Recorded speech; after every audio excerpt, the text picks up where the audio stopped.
to be able to do it with this group of guys and my brothers, it would actually mean a lot more to me than winning any MVP or any championship.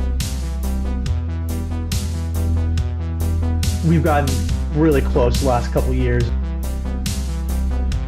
We're close, man. You can feel it. It's going to be fun. Really looking forward to it. Obviously a lot of changes, but exciting time to be a Toronto Maple Leaf, that's for sure.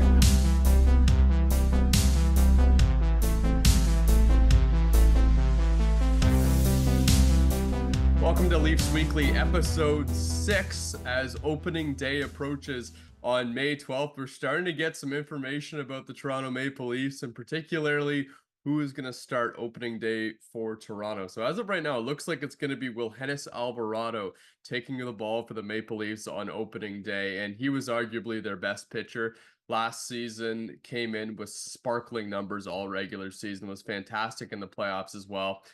And the big thing for Wilhelmus Alvarado is he throws really hard, and he has got a wicked slurve slider that we're probably going to see a lot this season as well. I haven't seen Wilhelmus Alvarado throw yet this season, but I know he was working really hard in the offseason as well, as you might have seen on social media. And the entire team has been working really hard to get ready for opening day as well. I talked to Sam Green about his work with the catchers, particularly Justin Mara. They were hard at work on Wednesday, working on the new pitches that Sam Green is featuring, and he's pretty happy about his stuff and the relationship with his catchers early in the season. I mean, with a guy like Justin, it's it's just getting back into it and kind of catching back up after the offseason. Haven't had him back there for the last couple of years. With a new guy, like Justice, you're trying to teach him or trying to talk to him about what you're throwing, kind of how you attack guys, but Justin and I have been talking all the time and like, hey, I'm working on this. I'm trying to do this year. So, no, it's I don't think I shake him off more than once or twice a game. So it's good to have him back there, and it's fun to work with him. Just in watching your bullpen and watching some of the live ABs that you did today, it looked like particularly your off-speed pitches you felt really good about. Were you expecting to feel this good about your off-speed pitches early in the season? I'd be lying if I said yes. I was excited to get back out here outside and throw them because I've been working on them all off season, and something I wanted to do this year is try not to be as reliant on my fastball, and so put in a lot of work over the off season. But it's a totally different ball game throwing inside than versus coming out here and facing hitters. So it was good to see how it was. It's windy out today, so it was good to see how that plays in the wind too. No, it was positive. I was really happy how it went today. And as you heard there, the Maple Leafs did some live ABs. They did it against Sam Green, who went 2 innings. And I watched most of it, didn't give up any hard contact, got a couple of strikeouts in the live ABs. Sam Green had 4 pitches that were all working really well. I thought the changeup was particularly good. He threw a perfect one to John Salazzo and got a swing and a miss, and then ended up getting a ground out. So Sam Green looked really good. So did Chris Nagorski. Gave up a couple of soft hits. One of them was to Justin Mara, who was able to sneak one into the outfield. But other than that, Chris Nagorski looked good. And so did Julian Tomachko. The fastball was looking strong. And he's got that good off-speed pitch, the slider, that's working for him as well. Those were the 3 pitchers that went to the mound and did some live ABs that I was able to watch on the practice on Wednesday. So they're all looking good, and the hitters are looking good too for Toronto. One of the bigger changes this year is Greg Carrington, and he has been a center fielder or really any of the outfield positions for the Maple Leafs in his IBL career with Toronto. He has made 1 appearance on the mound before. It went pretty well, but it's good. Here's a ground ball. This could be 2. Flip to second for 1. Throw on to first. In time, double play. Greg Carrington must have sealed the deal for player of the game. Yes, absolutely. And it looks like he is going to make some more appearances on the mound, but as an actual pitcher this year in the IBL. Said he was training in the offseason doing some pitching. He didn't want to mention what his pitches were as of yet, but I talked to Greg Carrington about the transition about becoming a pitcher in the IBL and what he might be featuring. Well, I worked this all offseason at this place called BDG, and that place, I'm around pitchers all day. See guys pitching all the time. I'm like, well, let me try out a little bit. I got a good arm. I think I could pick up an off-speed pitch or two and figure some stuff out and help the team out any way I can. I know last year there was a few games there where I couldn't make it on time due to other like stuff, because IBL players, we got other stuff to do in our lives. But if I can make it there a little bit later now and be an option out of the bullpen to help the team, I think it's really great. How does the arm feel? What kind of stuff are you working with this year? It's a secret on what I'm throwing. I don't want to tell the opposition, but feels pretty good. It'll feel a lot better as the year goes along too.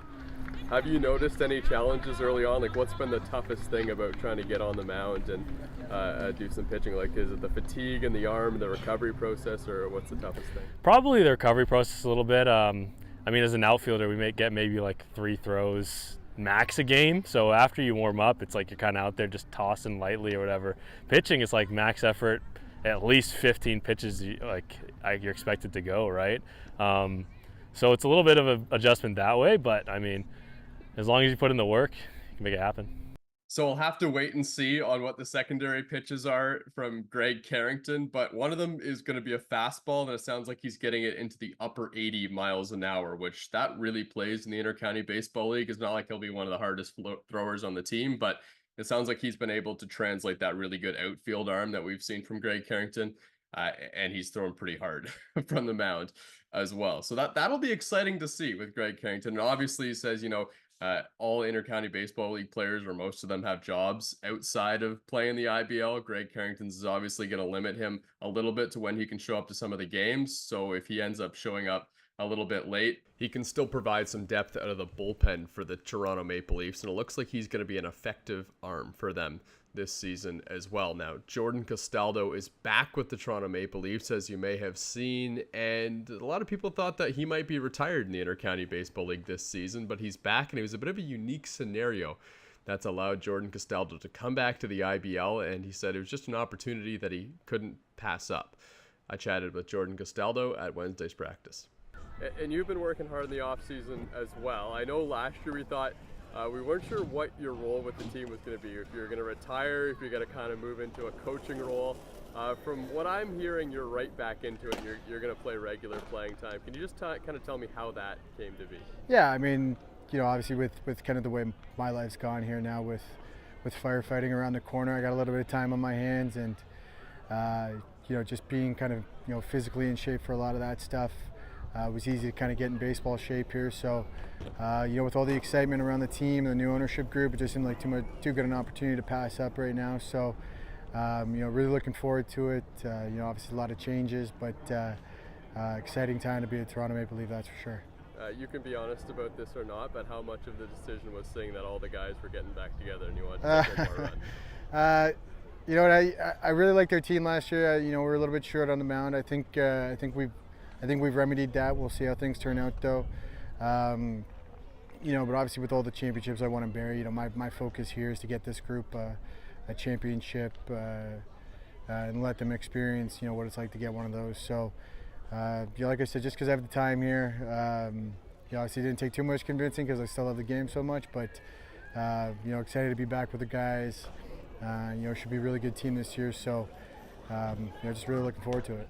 And that'll be a big boost for the Toronto Maple Leafs, having the bat of Jordan Castaldo back in the lineup. Also, I'm sure he'll be helping out with some of the younger guys as well. He's had a ton of experience in his baseball career, really good experience in the IBL as well, with his 6 consecutive Intercounty Baseball League championships with the Barrie Baycats. So that's a big addition, again, to the lineup for the Maple Leafs this season. Now, if you've seen in the offseason, the Maple Leafs, another thing that's going to be new is not just some of the new signings, but also the new uniforms that the Maple Leafs are wearing. And on Wednesday, they were handed out their new uniforms for the very first time. I know John Salazzo was very excited to get his new jersey. Wow.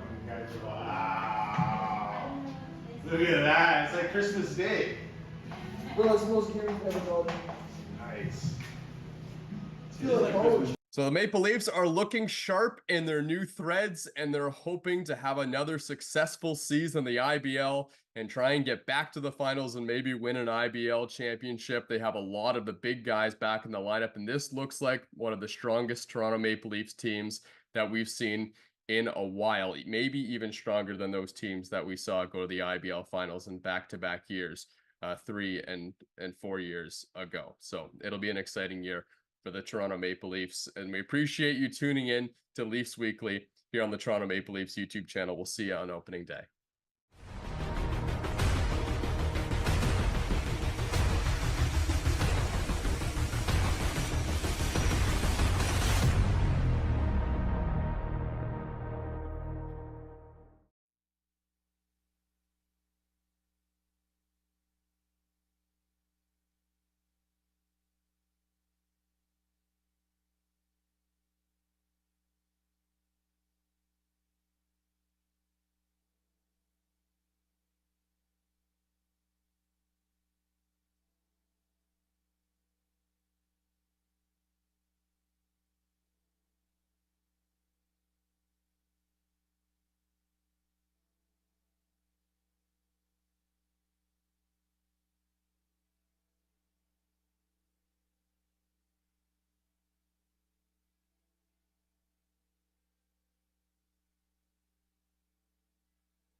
Welcome to the 2024 Intercounty Baseball League season. Pleased to be joined by Zach Benoit. I'm Thomas West here at Toronto Maple Leafs Baseball.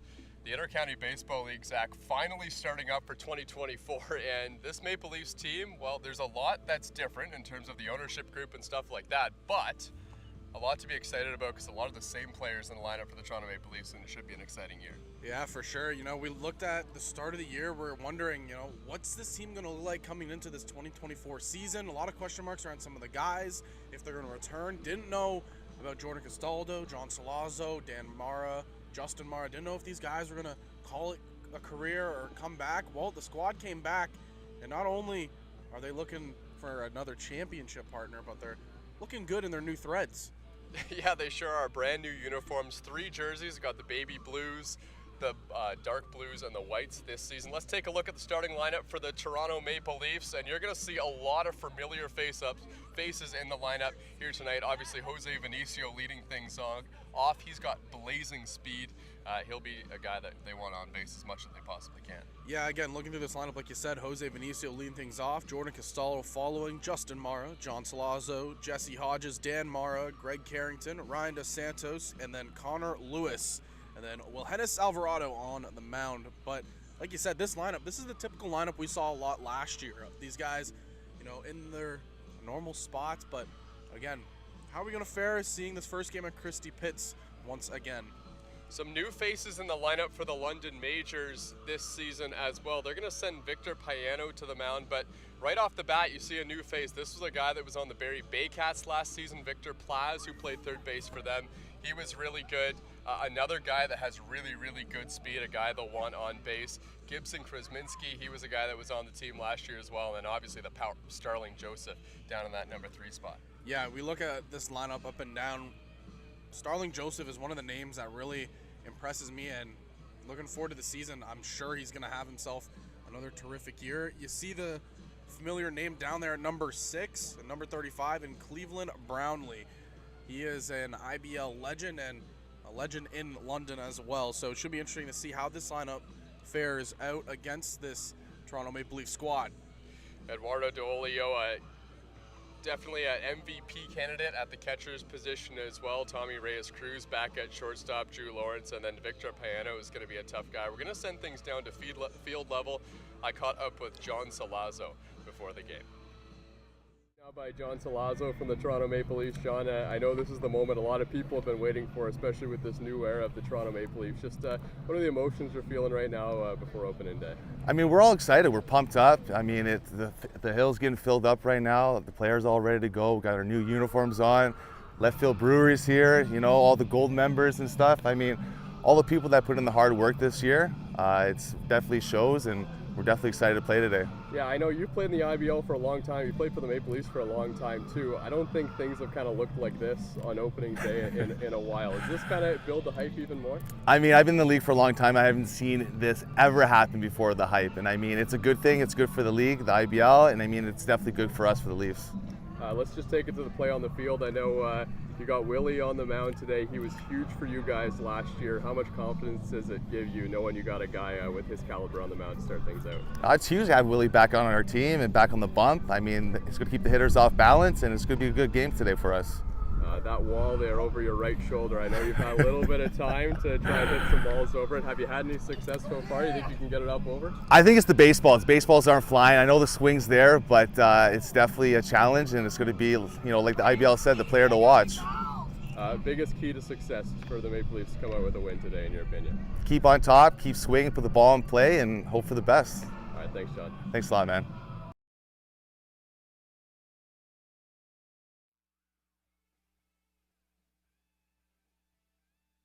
So that was John Salazzo. Obviously, a lot of hype around this team. John Salazzo's a veteran. He was saying there, he hasn't seen something like this in a long time in his career in the Intercounty Baseball League. Obviously, lots of exciting features around the field as well. And I guess the question now is, all the hype going to be able to translate onto the field as well? I know there's a lot of motivated players in the locker room. Yeah, for sure. And you talk about all the new features of the field. I think the biggest one for the players and when they're playing is that right field wall. It has been raised pretty high. Call it the mesh monster or whatever you want to call it. But it should be interesting to see. We know how many left-handed batters are in this Toronto Maple Leafs lineup, so it'd be interesting to see, how many times it's going to either hit off that wall or if they're going to be able to clear it. Yeah, okay, so we'll get to Victor Payano in a second. First, Wilhenis Alvarado is going to be a tough test for the London Majors on the mound, a guy who had an ERA in the 2s last season. He was almost, I know his ERA was worse in the playoffs, but he was almost better. He had that one game where he went all 9 innings against the Welland Jackfish. He's going to be a tough customer, you'd have to think. I mean, for sure. And to think about how far Alvarado came just in last year, at the start of the season, it was really rocky. We weren't sure what he was going to be or how he was going to pan out in this Toronto Maple Leafs pitching staff. But then a spark flicked, something happened, and he just turned a page. A 2.36 ERA in 53 1/3 innings pitched. I mean, that is just impressive in its own. Was the ERA king in the IBL last year, and I'm sure he's just going to follow it up with another sensational year. Just a fantastic story last year, and it'll be interesting to see how he follows it up this year. Yeah, one of the best pitchers in the Intercounty Baseball League. He's been training a lot in the offseason as well. He stayed in Canada this season. He was training with Julian Valdez in the offseason. Valdez, I heard from some of the guys that he's looking really, really scary as well. Jordan Castaldo saying that his stuff looks a lot better than what we saw last season. Some of the new faces you can see in the lineup right there, you can see in the blue sweater there, that's Dean Christidis, who's going to factor into the lineup at some point from the Toronto Maple Leafs as well. Charlie Towers is another guy that you saw roaming through the background there. And then one of the backup catchers at the moment is Justice McGee, but he's a guy who they're going to want his bat in the lineup as well. So see, these are some of the new additions from the Toronto Maple Leafs. Angel Castro, I'm hearing, will be with the team shortly. He wasn't on the team last year, but he's a guy who brought a lot of energy to the Toronto Maple Leafs. Max Leno is someone who I'm really excited about as well. He pitched at Queen's University. Looks like he has electric stuff. And there's a lot of additions on the batting side of things as well for the Maple Leafs. Charlie Towers is a guy that I think Jeff Lounsbury was really excited to bring into this team because of his defensive abilities. He's going to be really, really good playing on the infield for the Maple Leafs. You saw Justice McGee there as well. And then Cole Murchison is someone who's interesting too. He has been tearing it up playing college baseball right now. He's a bat that is probably going to be at first base, factor into the lineup, maybe at DH a little bit, but the Maple Leafs will take as much batting as they can. We know this lineup's already really good, but I mean, we've seen in the Intercounty Baseball League, you can hit your way to wins. Yeah, for sure. And you mentioned about all these players, and I think Angel Castro is just so electrifying, like you mentioned. Wasn't here last year. I missed the opportunity to see him pitch here at Dominico Field, and should be interesting to see when he arrives here. And to follow up your point, Charlie Towers plays with the Humber Hawks. I'm lucky enough to cover Humber Hawks baseball when they have their season ongoing, and didn't play that much this past year. Was dealing with some injuries, but to kind of, like you said, quote what Jeff Lounsbury was saying, his defense, he is a plus defender. He's a very good, silky hands. It should be interesting to see how he factors into this team. Anthony Buenaiuto is also a guy I know the Maple Leafs are excited to see. He didn't play last season, broke his leg right at the beginning of the season, was supposed to play on the team. So the last piece of live baseball experience that Anthony Buenaiuto has had, his parents are from Great Britain, and he was playing for Great Britain in the European Championships there, so that'll be exciting to see as well. Okay, let's talk about Victor Payano as well on the side of the London Majors. He's going to be the pitcher today. This is a guy who has some really good experience, and He's someone I think that's tough. Another one of those guys that used to play pro baseball. If I'm not mistaken, yeah, he was playing in the Nicaraguan Winter League. That was last season. He's been in the Texas Rangers organization, the Miami Marlins organization as well. He's put up some good numbers there, and we've seen guys that come from affiliated baseball usually succeed.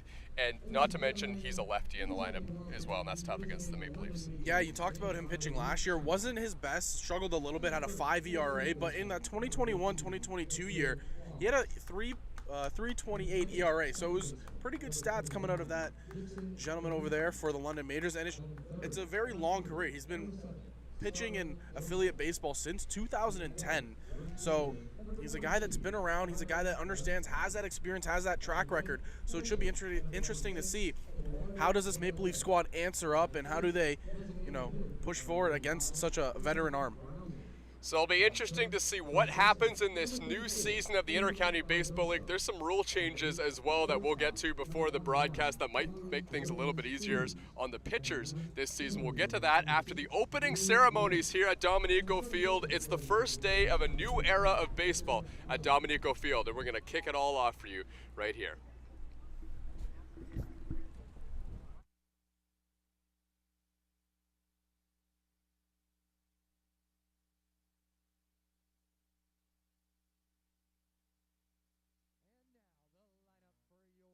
Toronto Maple Leafs, managed by Rob Butler. Batting first, the shortstop, number 1, Jose Vinicio. Batting second, first baseman, number 5, Jordan Castaldo. Batting third, the catcher, number 9, Justin Mara. Batting fourth, third baseman, number 17, Jonathan Solazo. Batting fifth, left fielder, number 19, Jesse Hodges. Batting sixth, second baseman, number 6, Dan Mara. Batting seventh, designated hitter, number 16, Greg Carrington.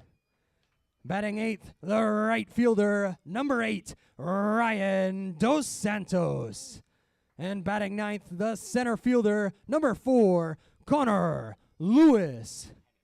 The starting pitcher for your Toronto Maple Leafs, number 47, Wilhennis Alvarado.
Do we have sound? Welcome, everyone. Hello, baseball fans. Wendell, can I have you here for one moment?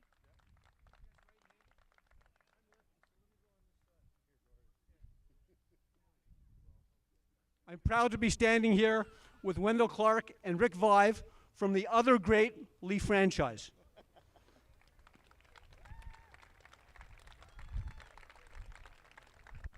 We're here to welcome you to the 2024 home opener of the Toronto Maple Leaf Baseball Club, Canada's oldest baseball team.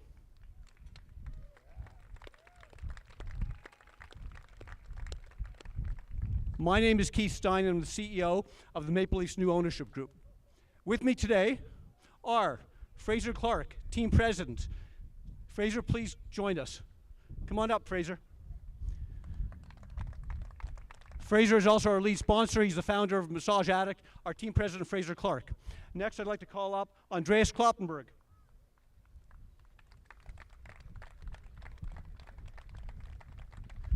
Anand Patel, our chief operating officer. And Matt Warren. I hope Matt Warren is here. Come on up, Matt, please.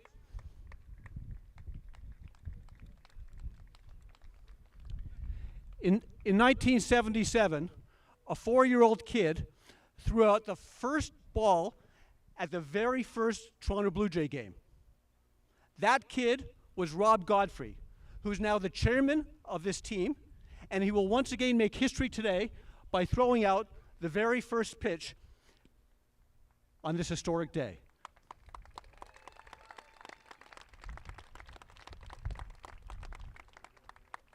Now, there wouldn't be the Toronto Blue Jays if not for Rob Godfrey's dad.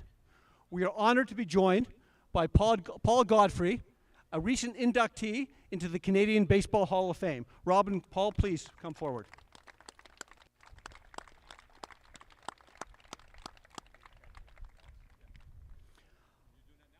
I also want to acknowledge a few other members of our ownership group. Jason Goldlist, Nils Engelstadt, Larry Nevsky, and Eric Foster. Although the late, great Jack Domenico is no longer with us, we're fortunate to be joined by another pillar of the franchise, Ty Crawford. Ty, would you please step forward?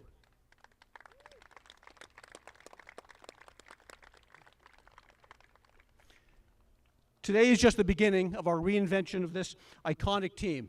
As part of our commitment to the community, we promise to make Maple Leaf Baseball the hottest ticket in town and the only ticket in our league that is free of charge.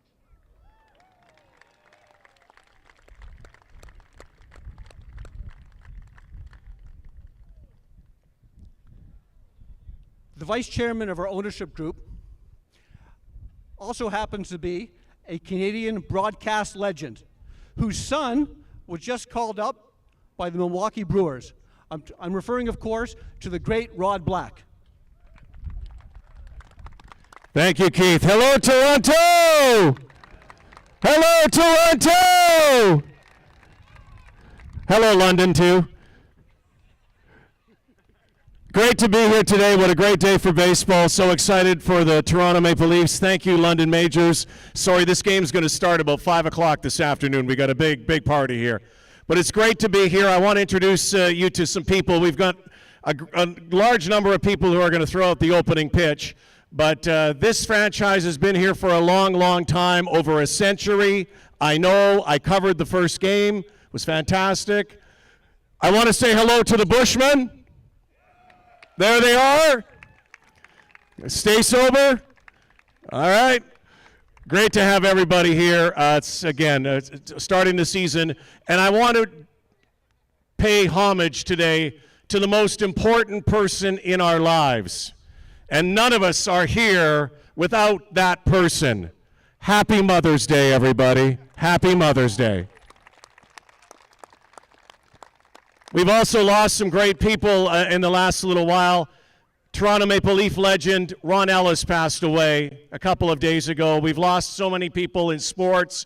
And of course, Jack Domenico, previous owner, and his family, they're smiling down on this today. If we can, let's give a great moment of applause to the Domenico family, Ron Ellis, and all those who we lost.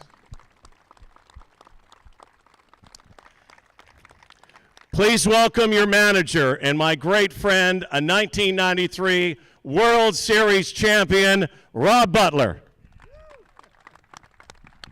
Hello. Thank you, Rod. I appreciate that. I just want to say thank you to everyone coming. Happy Mother's Day. Good luck to London. The team we're going to play today, a great team led by a great leader in Rube. But most of all, I just want to say thank you. I'm here today because of Jack Domenico, Ty. I'm coaching because of Ty and Jeff Lounsbury. And I want to say thank you to them. I wouldn't be a part of this if it wasn't for them. But I also wouldn't be a part of this if I didn't have heroes in my life. Rick Emmett, Wendell Clark, Rick Vive, who I remember playing against the St. Louis Blues when I was a kid, and me crying after they lost that series. But when, Rick Vive was my hero. He scored 50 goals, I don't know how many times.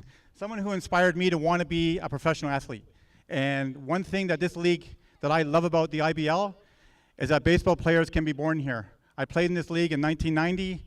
I played in the major leagues. I came back as a player. It's a special league. It's a fun league to watch. All these guys are tremendous athletes. They know how to play this game. They know how to put on a show. And I am so happy to be a part of it. Thank you. Want to do the land acknowledgement? Want to do it now? Yeah, yeah. Hopefully my writing is good. I'm going to do the land acknowledgement. I am honored and privileged as a Ganawagi Mohawk to read the land acknowledgement. Today, we acknowledge that we are located on ancestral and traditional lands of those who came long before us. We respectfully recognize the treaties in this territory and understand that we are all treaty people and our relationship is based on peace and friendship. Thank you. Thank you, Robbie. Couple more announcements of some of the celebrities we have today.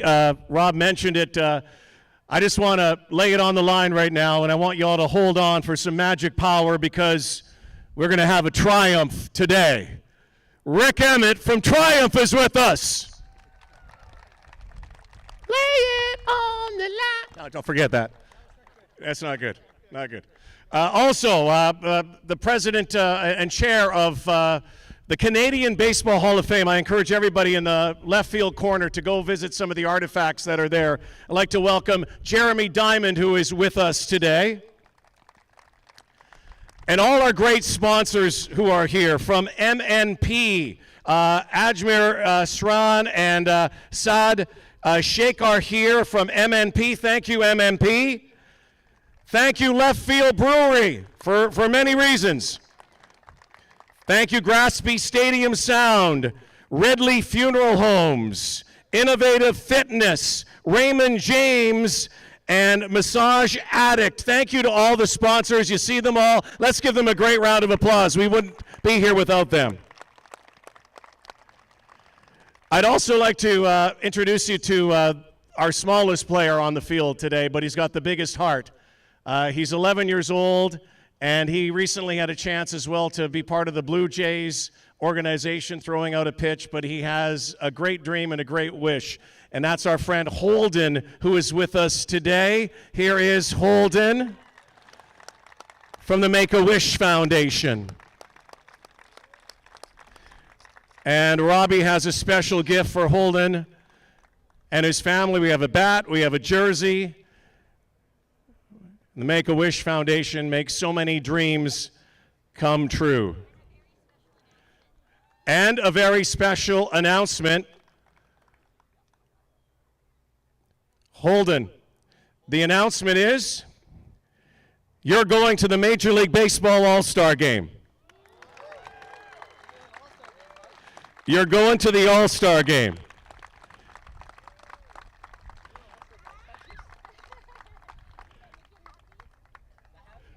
Happy for that. Thank you, Holden. Enjoy today's game, and we hope you come back for more. Thank you, and he's going to the Major League Baseball All-Star Game.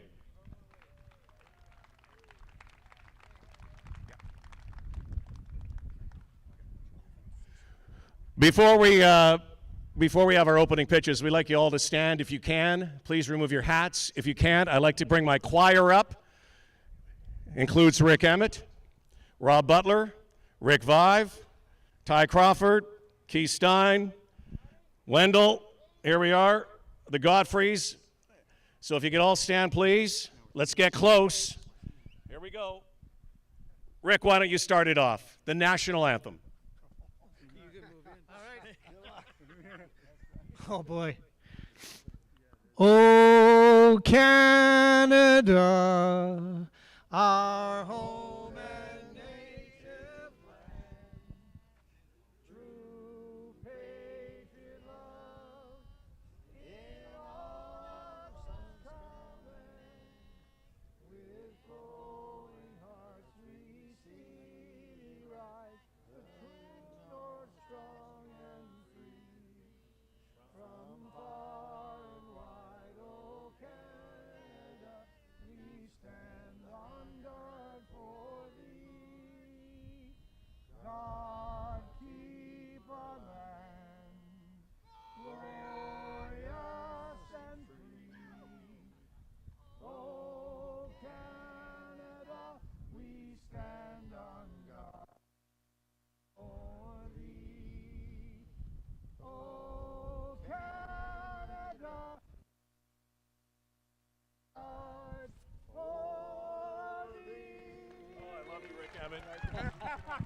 Thank you, Rick Emmett and choir. Okay, we're going to have our opening pitches. Before we do a mass one, we like the Godfreys, father and son, as they did, as Rob did so many years ago. You're going to do the 60 feet 6 inches too. I like this. Or maybe you can go a little closer. Rob and Paul, let's hear it for the Godfreys.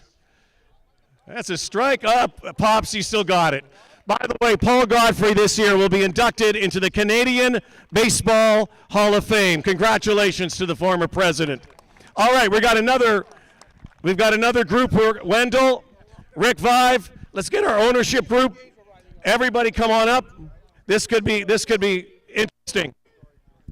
Let's get Rick Emmett, Wendell Clark, and Rick Vive. Oh, Clarky's got it. Viver's got it. Rick Emmett, you're a singer. You're great, though. You're good. Here's our ownership group. Andreas, pretty good. Anang, let's go. Look at you. Okay, that sucks. Okay, here we go. Yes. Oh, yes. Jeremy Diamond's a lefty. Maybe you should try righty. It's okay. I think we got everybody. Ladies and gentlemen, let's play ball.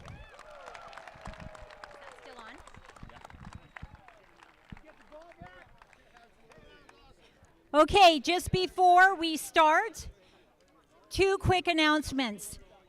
So we do have a special day today. It is our opening day. However, it is also Mother's Day. So the Toronto Maple Leafs Baseball Club wants to honor all the mothers in the crowd, all the amazing mother figures that are out there for our biological families and our chosen families. You'll see some pink carnations come out for all the moms in the crowd. Also, we have to say thank you to all the volunteers and interns who are here today. They've done an amazing job over the last few months getting ready for this. We have a special volunteer to thank. Look way over to the raffle tent. Alan Ross, 30 years he's been volunteering. You know him from the raffles. Alan. And special mention to our Bushman Club. Who's on? Okay.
to Toronto Maple Leafs baseball on YouTube. Thomas West here alongside Zach Benoit. Today's broadcast is brought to you by MNP, National in Scope, Local in Focus. MNP is one of Canada's leading professional services firms, proudly serving individuals, businesses, and organizations since 1958. And we are just about ready for the official first pitch of opening day. That's going to be thrown by Wilhennis Alvarado from the Toronto Maple Leafs. This is a guy, we talked to him about a bit earlier, but he's a guy who features a lot of velocity on the fastball. He features a really good breaking ball as well. That's going to be really, really effective, especially for left-handed hitters. Yeah, we discussed it earlier on during the pregame. He had a struggle in the first half of the season last year. And the numbers that he finished with, he looks like a completely different pitcher. 13 games started, 1-2 record, 2-1 record, and that ERA sitting at 2.36. I mean, Thomas, that was the lowest ERA in the IBL last year. He completely changed around who he is and how he performs on the mound. Yeah, so he will be a tough out on some of the left-handed hitters on the London Majors, although a lot of their big bats are coming from the right side. It's two lefties facing off against each other today. Victor Payano is going to be on the other side of things. Not only does he have the lefty-lefty matchup against a lot of the powerful hitters in the Maple Leafs lineup today, there's also that big wall out there in the outfield as well. That's going to be tough for some of these lefties on the Maple Leafs. He features some velocity, and he'll be a tough out as well. Yeah, it should be a very interesting one. We discussed him as well during that pregame. And really, when you look at his numbers and his stats, it's pretty impressive of what he's been able to do. He's been in amateur ball and for about over 10 years now. Started in 2010 as a 17-year-old. Last year as a 29-year-old. He pitched in indie ball, and I mean, he's just been a veteran that's been around for so long. He has the experience and is a good guy to start off the London Major season. All right, Zach, some new things that we're going to see in the Inter-County Baseball League this season. These are not rule changes that you haven't never seen before. It's going to be pretty much the same as the Major League Baseball and the Inter-County Baseball League, with terms of mound visits, disengagements, how many batters pitchers have to face. Just take us through some of these new changes we're going to see in the IBL. Yeah, so I think the biggest one and the most important one to look at, only the top 8 teams will qualify for the playoffs this year. It's no longer every team makes the playoffs. Another big one to look at, there's a 2-minute, 15-second time limit between each half inning, with the exception of the 3rd, 6th, and the middle of the 7th. And then mound visits without a pitching change are limited to only 6 per team per 9 innings. The big one for the pitchers is they're only allowed to disengage from the pitching rubber on the mound twice per plate appearance with a runner on base. And then following as well with that MLB rule vibe, the pitchers are required to pitch at least to a minimum of 3 consecutive batters, and then they are able to possibly get switched out. We saw that change happen in Major League Baseball a couple years back. And then the biggest one probably for the batters, when you look at it, the batter doesn't swing or is not forced out of the box. He's only allowed to take 1 foot out of the box. No longer can you step out of the box fully. Quickly, 2 strikes here on Victor Plaz, the 3rd baseman for the London Majors. Wilhennis Alvarado ahead in the count.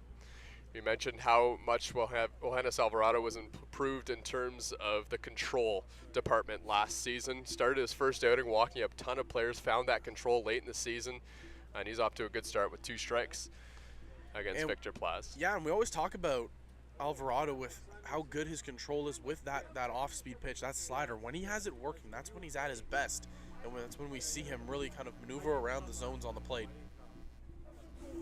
The 1-2. Hit in the air. This one's going to stay in play, hooking down the line, and it falls in foul territory. That was Dos Santos out there in right trying to make the diving effort. That one, partner, we're getting hit with the wind heavily right now. Yeah. It was a very sunny day. Clouds kind of came over, shaded a little bit, but the wind just came out of nowhere, and we kind of saw it. Once that ball got up in the air, it kind of died right along the line. You don't see it in the flags out there in center field, although as you get higher in elevation, obviously the pits are very low in elevation. When that ball gets up there, it's going to do some interesting things. Another 1-2 pitch to Plaz from Alvarado. Inside corner, strike 3 called. Well, Hennis Alvarado gets Victor Plaz looking one away. That's a great pitch right there. Looks like the fastball in the inner half just catches him off guard. Looks like Plaz was trying to find something out over the plate, possibly in the outer half, and Alvarado just paints that fastball inside beautifully right at the knees. So here's Gibson Kresminski from Tecumseh, Ontario. Alvarado quickly getting the first out. And the first pitch, a fastball in there for a strike. He's working quick, and this is the Alvarado we saw towards the tail end of the season last year going into that playoffs. He's just such a dominant player, a dominant performer, and he has that kind of aura on the mound that you love to see out of a starting pitcher. The 0-1. Swing and a miss, breaking ball. 0-2. Gibson Kresminski played at Kinesis with the Golden Griffins in the NCAA in Buffalo, New York. That was in 2022, now here in the Intercounty Baseball League with the Majors. Fastball outside. Alvarado reaching back for a little extra on that one. And again, you know these London Majors, they're going to be looking out for that off-speed pitch. We've seen it here. Alvarado's gone fastball, slider, fastball. Question, does he double up here? Another 1-2. Kresminski just gets a piece, it's fouled back. Wilhennis Alvarado features a breaking ball that's quite a bit slower than the fastball, but has a ton of drop and a little bit of right to left movement. And then that fastball is well into the 90s from what we saw in Alvarado in his pro career. I think we saw the fastball sit around 93 to 94 at one point last year. Ground ball to third. Tough play for John Salazzo, and it eats him up and goes down the line. Kresminski hustling into first base. He'll stay right there. He wasn't aware that that ball had trickled off the glove of Salazzo. So the London Majors have a base runner for arguably their best bat in Starlin Joseph. And Starling Joseph last year in 42 games batted .304, 49 hits, 10 home runs, and 48 RBIs. He was a force at the plate for this London Major squad. 5 seasons in the Texas Rangers organization. Breaking ball low from Alvarado. 1-0.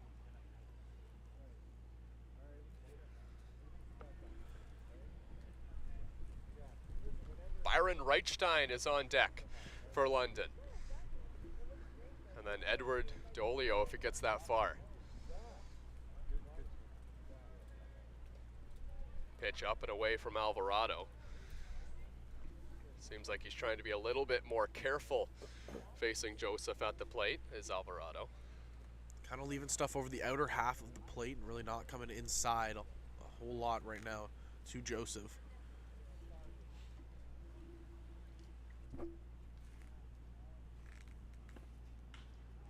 Here's a ball hit in the air on a line. Ryan Dos Santos backing up. Sends it back into the infield, 2 away.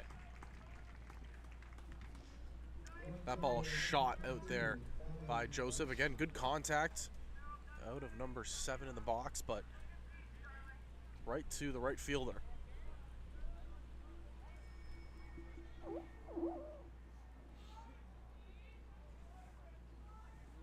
Longtime London Major Byron Reichstein at the plate.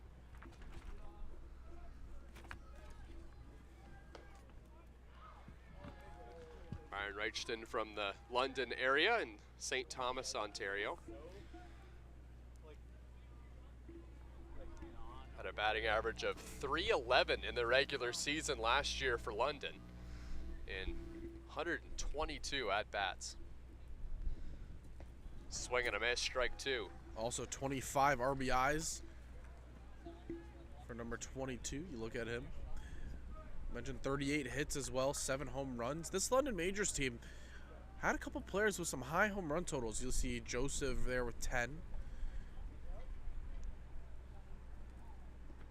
Low. Another breaking ball from Alvarado. The count's 1-2. Reichstein has been especially good in the playoffs. Over the last 3 seasons, he's batting over 400 in the playoffs for London. And remember, 2 of those 3 seasons, they went all the way to the finals. He was a big bat against the Toronto Maple Leafs in 2 of those series in 2021 and 2022. Inside corner, Alvarado wanted it. Umpire says just inside. Ball 2. Looks like a slider that was supposed to be backdoor, and it just didn't cut in enough. Alvarado thought it popped in that inside half. So did Dan Mara. He started running in as well.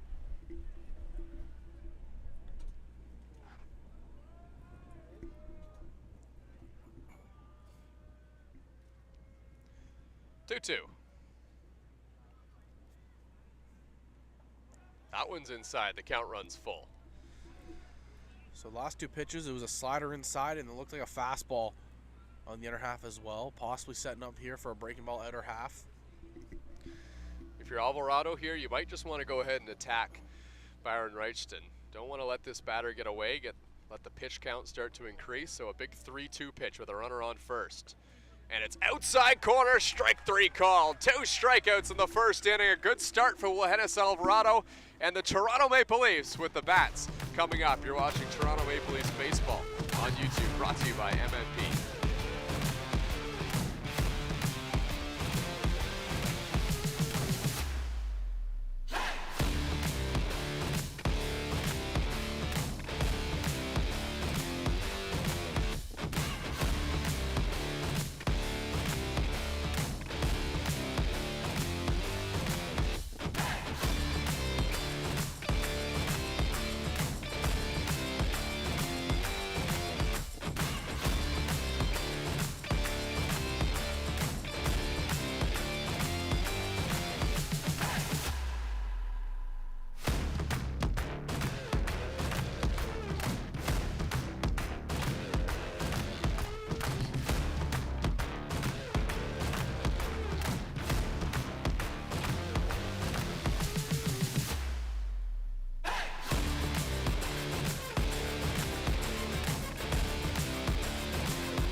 Jose Vinicio leading things off for the Toronto Maple Leafs. Will face Victor Payano for the London Majors. Victor Payano making his Intercounty Baseball League debut on the mound here for London. Here's the first pitch. That one's in there for a strike with a lot of velocity there from Victor Payano as we get our first look at the big lefty standing at 6'6". Yeah, that's what we expected to see out of the veteran lefty. A lot of velo coming from the left-hand side. Swing and a miss, strike 2.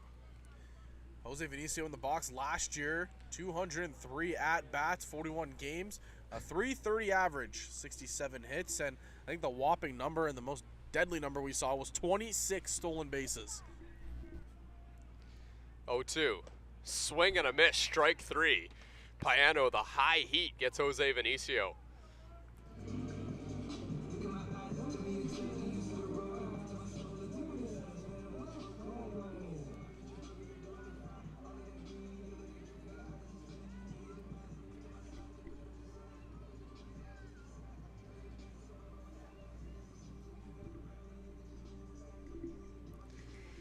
So Jordan Castaldo, many thought that Jordan Castaldo would be retired last year because that's what he said he was going to do.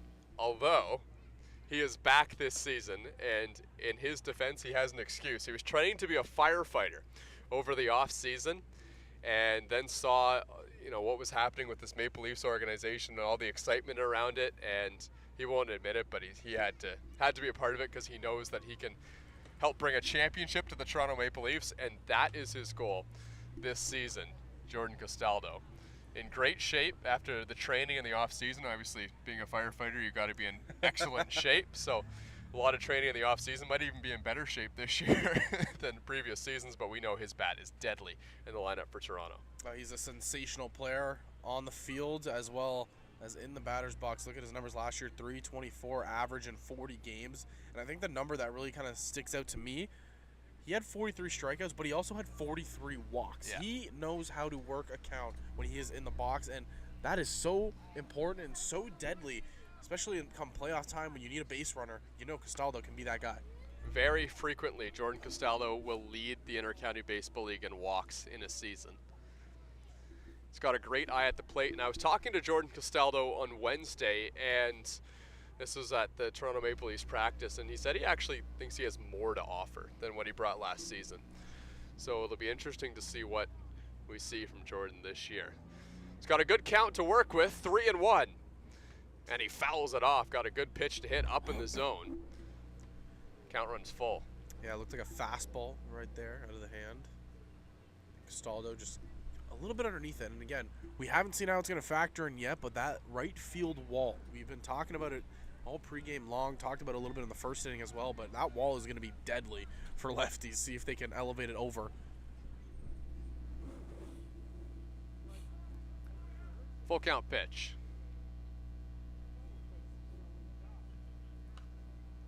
Fouled off. Is that over top of us? Yeah, that went to the street right behind us. Partner, will this be the year that we get a foul ball that rolls right up to our tent? I hope it rolls. I hope so too, for all the equipment we have. Yeah. Another 3-2. Up and in. Jordan Castaldo takes the walk, and he's on first base, and here comes Justin Mara. Would you expect anything else from Castaldo? Just drawing a walk. He works a great count and is able to get on base for another hitter that's deadly, Justin Mara. He had himself another sensational season, 10 home runs, 28 RBIs, appeared in 39 games and batted .275. So the Toronto Maple Leafs were doing batting practice on Wednesday. No one could get it over that fence because they were using these really dead, soft baseballs in batting practice, which is probably a good because there was a kids game happening out there in the outfield. And then they started using the real baseballs. They were doing live ABs. Justin Mara steps up, and I think it was the second at-bat he had. He cleared that big fence out there in left field. So it can be done, and he would love to do it right here to start things off with a bang for Toronto. There's a breaking ball that's way up and in from Payano. Yeah, it looked like Payano kind of released that a little bit just too early, got caught up, and it hung right over that left-hander batter box. Most recently playing in the Nicaraguan Winter League with Leon de Leon. Here's the 1-1 to Mara. Just outside, 2-1. A little bit of frustration there with the call by Victor Payano.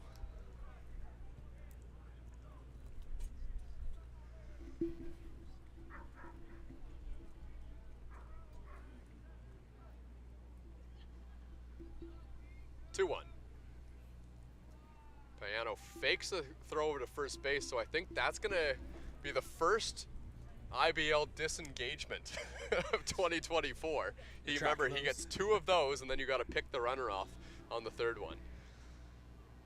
And that's going to be the second disengagement, although it is Jordan Castaldo on first base. So I think there's a pretty low percentage that Jordan Castaldo would even try and steal. Hey, you never know. New jump. rules. Might as well give it a try.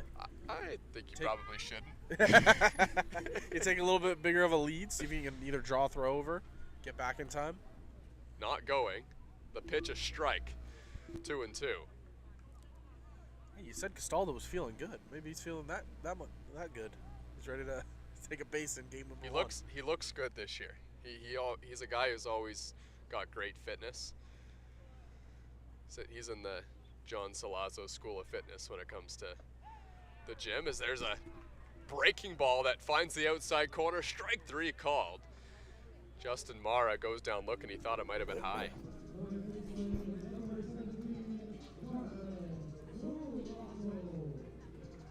So here is John Salazzo, 14 home runs last season for Salazzo. It's going to be tough to top that number with the fence out there in left field, but he will try, and he's got tremendous power.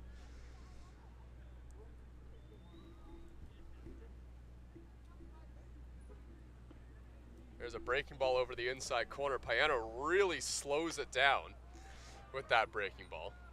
Yeah, so that fence is more than double, I think, what it was last season. And it's just in left field. Center field and left field are still open for business. Here's the 1-0. Fastball in there for a strike. Caught the edge. And it's 1-1. So I was talking to John Salazzo. He said, should I go with the Mother's Day pink armbands or not? And I said, John, last time you wore pink batting gloves, you hit 2 home runs. And he's put the pink batting gloves on as well. Yeah, he had to throw them on. Another pitch that catches the outside corner, 1-2. Payano's doing a really good job right now, just commanding the outside half to these lefties. You saw what he was doing to Mara in the last at-bat, and he's doing it right here to Salazzo as well. 2 outs, 2 strikes, a 1-2 pitch. And it's up and in, and once again, that one slips out of the hand of Payano. He's throwing some really nasty breaking balls. He's also throwing some ones that he've just completely lost the grip of. Yeah, you can see the frustration after that pitch, kind of slapping the thigh. Didn't like the release, and I have a feeling we might see another fastball in the other half here. 2-2.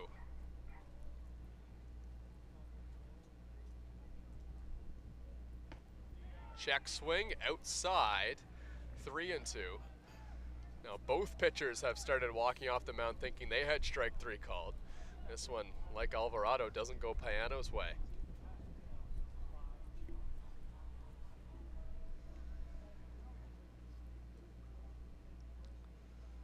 Full count pitch. Castaldo will be on the move from first. Salazzo hits one down the line. Fair ball just over the glove of the third baseman. Jordan Castaldo with the running start heads up to second. John Salazzo is going to speed into second with a double. And the conductor has started things off well in 2024 with a ringing double to left field. And how about that? That's just a great piece of hitting. Salazzo, he's getting pitched to the outside half the entire at-bat. He shortens his swing. He just takes it right in the left field for a 2-out double. And another fantastic piece of hitting by the conductor.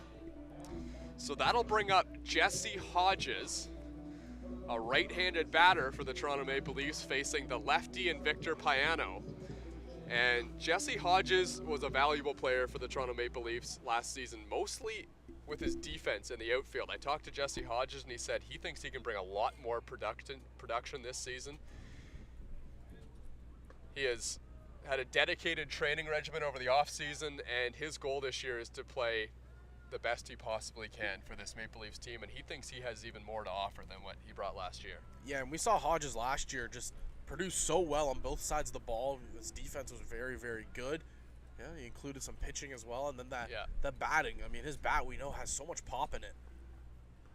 Up high, 2-0. Payano starting to lose the strike zone just a little bit here in the first inning. 2 runners in scoring position here for Hodges.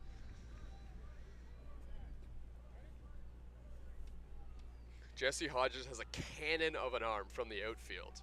He will pitch again this season, I'm told. There's no plan for which game he's going to start or relieve or however that's going to work, but he's in the mix to be a pitcher for the Maple Leafs again this season. And we know he can bring it. He can. I think the curveball is a slider now this year, though. A little bit of a change there. Yeah. The grip. Sam Green is another guy who's been working a lot on his secondary pitches. I don't think we're going to see him feature into today's game, but he will get a start in one of the first 3 games. It'll be exciting to see what he's featuring in 2024. It's the 1-2 pitch to Hodges, and he fouls it off. He got a good pitch to hit there on the fastball from Payano. And Payano doing the opposite of what he's doing to the lefties. This time he's staying, again, outer half to all these hitters, just not allowing them to get comfortable and turn on something. We know, again, the fence is here at Christy Pitts, not that far. If you can get one up in the air, it usually is going to sail on over. 2-2. Fouled off down the right field line. Jesse Hodges battling here. Dan Mara is on deck. If you look at the back of the Toronto Maple Leafs players, you see names on the uniforms as well. That's something that's new this year. And if you head over to, I think it's on the Maple Leafs Instagram page, got a video of them unboxing their brand new uniforms, and that was something they noticed right away, and they're very excited to have their name featured on the back of the uniform. 2-2 from Payano. Just inside, actually in the dirt. Squirts away from Eduardo Diolio just a little bit, but he did a good job to stay in front of it and make sure Jordan Castaldo stays at third base. Yeah, and again, you also have the runner at third there. Castaldo probably was not going to break unless it went to the backstop. But nonetheless, Eduardo did a really good job just to block in, get out to it quickly.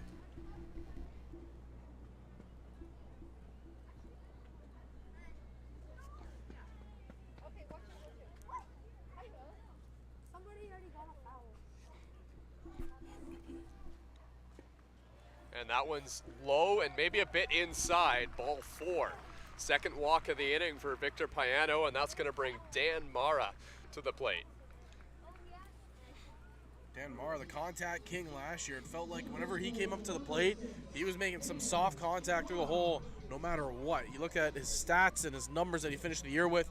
In 33 games, batted over 300, 331.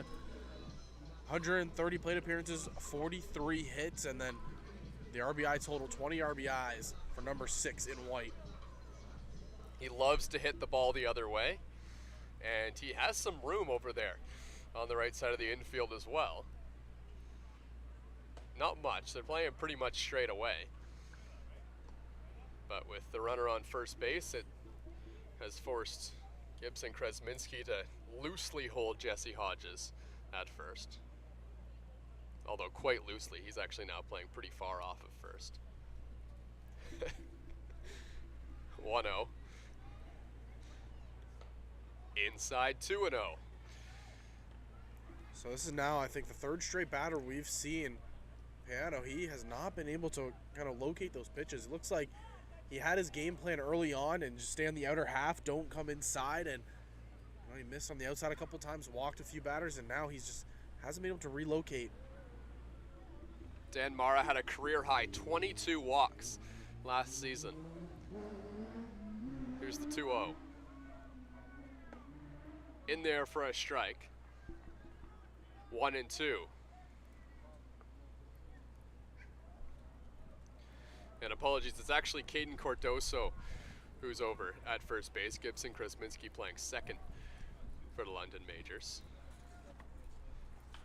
Here's a ground ball to Kresminski. He gobbles it up, throws to first, and Victor Payano and the London Majors escape danger in the first inning. They leave the bases loaded. The London Majors are coming up. It's Eduardo Diolio who's going to lead things off.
Well, it's opening day at Dominico Field. In the top of the second inning, the London Majors sending their catcher, Eduardo De Olio, to the plate.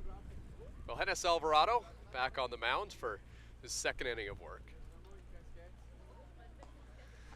I don't know of any pitch count on Alvarado for either pitcher by that means, but I would assume that we won't see any big 100 pitch counts on the first day of the season. I know Alvarado has been throwing bullpens over the off season, but probably see a couple of pitchers featured in. Here's a ground ball to third base, knocked down by John Salazzo's got lots of time, whips it over to first to get the out, one away. Nice bounce back there from John Salazzo. Yeah, and the heads up play by Salazzo, he recognized who was running up the line. Obviously, D'Olio, not a lot of speed coming out of the box, so Salazzo was able to kind of take that off the gut and then slowly play it over to first base in 10. Cleveland Brownlee steps to the plate for the London Majors. The DH takes inside. London royalty, Cleveland Brownlee. You know, it's been so impressive to watch what Cleveland Brownlee has been doing in the Inter-County Baseball League. His average has dropped a little bit over the last couple of years, but the power in that bat just is still there. This time he pops one straight up. The wind has got a hold of this one and is going to pull it right out of play down the right field line. Jordan Castaldo was over there giving it a look. Yeah, we talk about how long and how great of a career Brownlee has had here in the IBL. Some people wondered, you know, maybe last year could have been his last ride, but he's coming back here for another.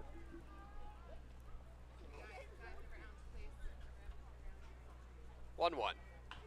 On the ground to third, but that one's gonna bounce foul. Nice job, guys. Hit 201 last season and 144 at-bats, but he's a guy who's always showing up in the playoffs. In that 2022 playoff run that the London Majors ended up winning the championship, hit 273, and then the year before that showed up in the playoffs as well with a couple of home runs. 2022 was a huge year for Brownlee. Hit 335 with 15 home runs, and that's playing at Labatt Park too. I know some of them did come here in Toronto, but it's not as easy to hit home runs at the other IBL ballparks. So he hits one on the ground to third. This one a little bit of an easier play for John Salazzo. 2 away. And you mentioned that we might not see the high pitch count game today out of either of the starting pitchers. Well, Alvarado, he's doing a really good job kind of limiting the pitches early on in this game. Not a lot of long counts that are dragging on. He's getting after and attacking all these hitters.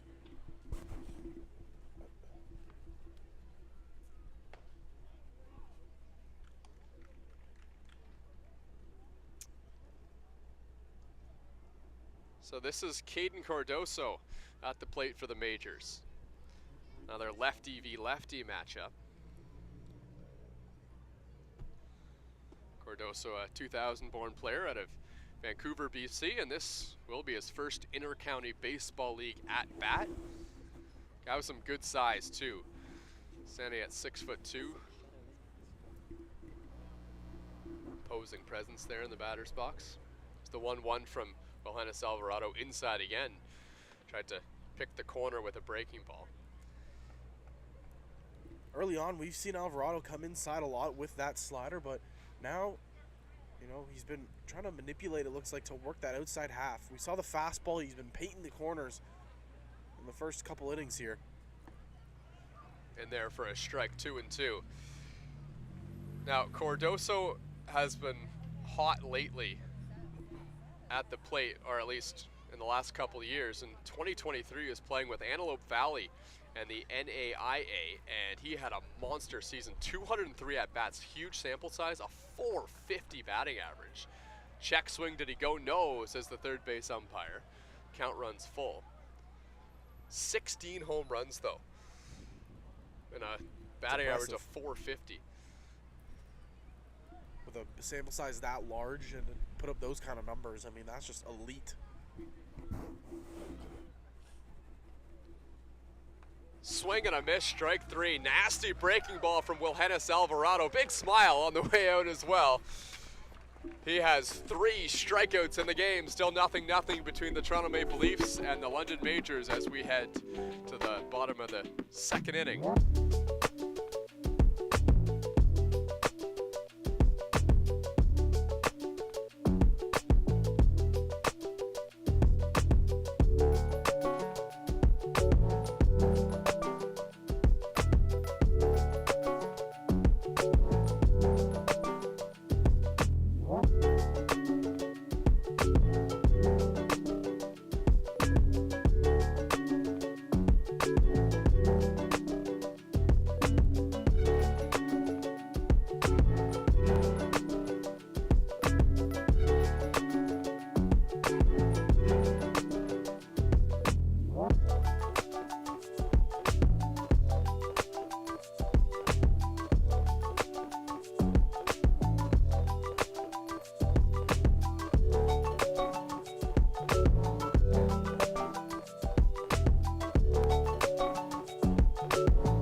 Bottom of the 2nd inning, Greg Carrington is going to lead things off for the Maple Leafs. Victor Payano out for a 2nd inning of work.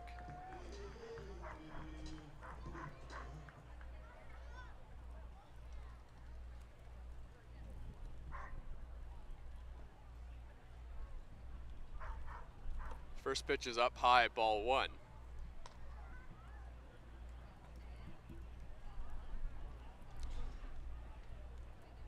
I don't know if you're interested in this or not, but there's some pretty good walk-up songs on the Toronto Maple Leafs this season. There's a check swing for strike 1. For sure. I mean, I don't know if you were listening to Wilhennis Alvarado. I was kind of hoping that we would get a little bit more into it up in the broadcast booth when Alvarado's song was on, but it is electric. Oh, it is. Like we're gonna see people dancing at Dominico Field. Oh, that's interesting. There's the first one of the year. There it is. That doesn't look like it's very it's going, yeah. There we go. Yeah, I know the batter that's on deck, Ryan Dos Santos. Sat with him for probably 3 hours last night, trying to figure out what walk-up song he would go with. I gave him a song, and he's like, I'm going to go with that one. It's good, it's good. And then 10 minutes later, he changed it. Just something different. That's what he has I today. know what it is. I know what it is. It's, Everybody by Kanye. It was so the first choice that he said he was going to go with was Solo by Future. And he ended up going with Kanye because he heard it on a TikTok. We're about to see another new feature of the Toronto Maple Leafs as well. So this is the new mascot for the Toronto Maple Leafs. Here, hold on. We'll watch this pitch here from Payano. It's up high, full count now. You know, I wish I had come more prepared. I actually don't know what the mascot's name is. But this is the official Toronto Maple Leafs mascot. Is it Maple? Is it? I don't know. I'm just going to guess. Duke sounds like a cool one. We'll get that for you as soon as we can. We'll get his name eventually. Outside corner, strike 3 called. Carrington goes down looking one away. And I'm pretty sure the mascot's a her too. I don't fully remember, but I think it is. Duquette? No. Okay. Really good try though. Thank you. That was really good.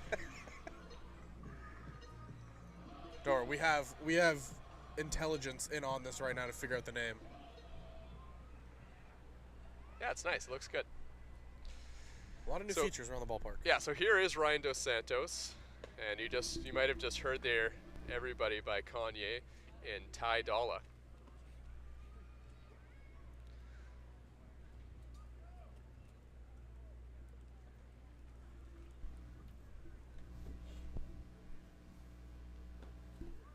up high, 2-0. I think we might have some intel on the mascot's name. I just want to say the sticky notes from our graphic designer, Gus Cousins, is back.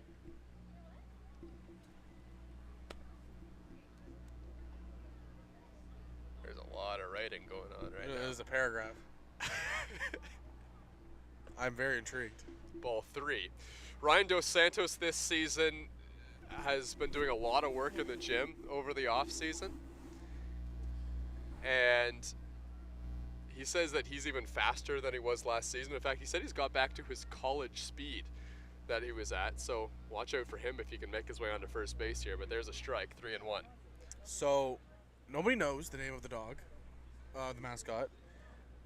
One of our colleagues suggests we go with Christy, the dog.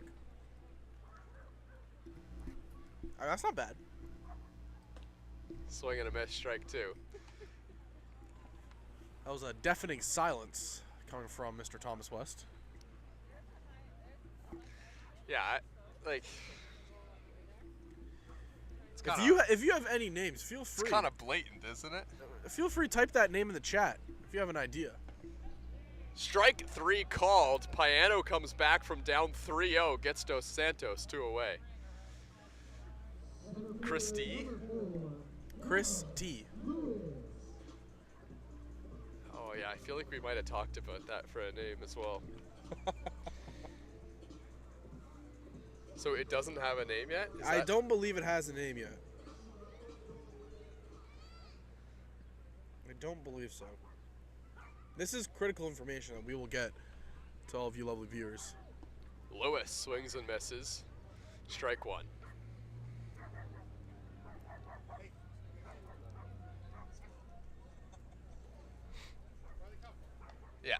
Yeah, no name. Officially no name for the mascot.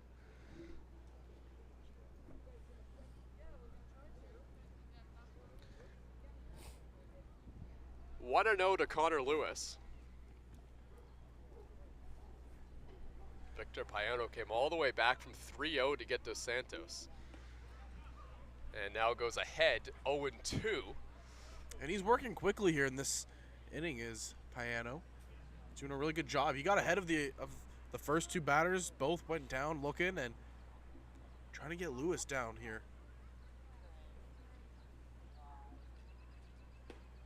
Connor Lewis hit .231 with 7 RBIs and a rather small sample size last season. Appeared in just 16 games. But played a lot in the playoffs for the Maple Leafs.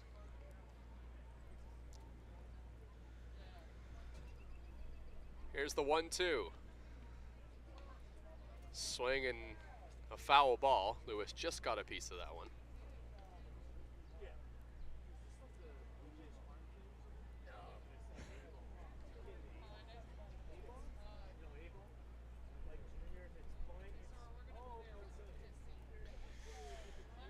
Here's the 1-2. Up and away. Another breaking ball that slipped out of the hand of Piano, 2-2. Talked to Sam Green before this season, one of the pitchers for the Toronto Maple Leafs, and he's actually slotted in as the pitching coach this season for Toronto. Said Maple Leafs need to make sure that every inning that they pitch is a quality one this year. This one's hit in the air to third base on a soft line. That looked like it broke the bat of Connor Lewis. And right there to make the catch was Victor Plaz, one of the newer London Majors. Well, Hennis Alvarado is coming back out for the Toronto Maple Leafs. Still 0-0 at Dominico Field.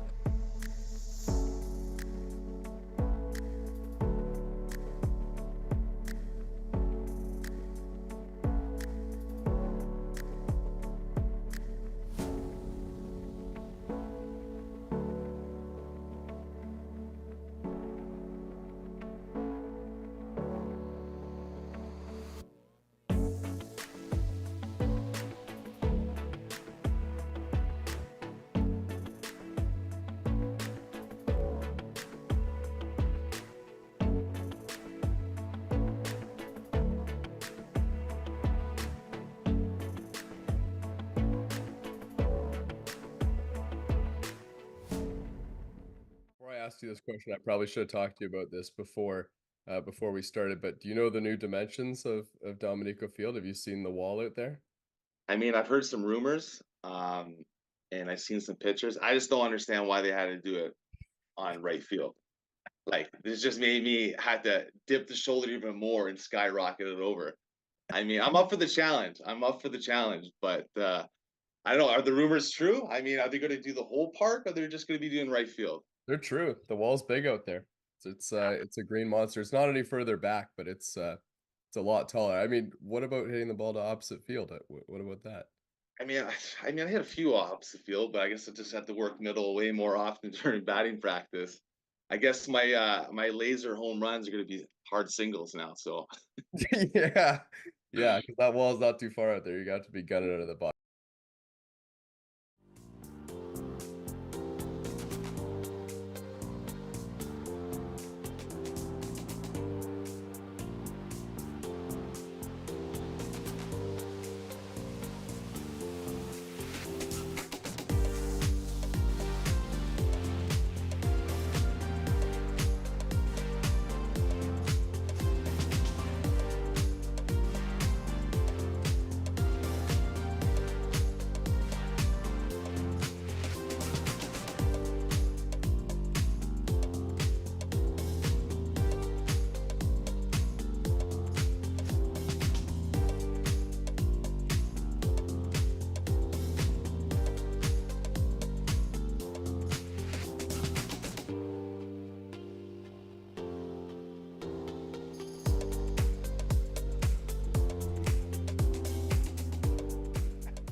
Tommy Reyes-Cruz at the plate now for the London Majors, facing Wilhennis Alvarado.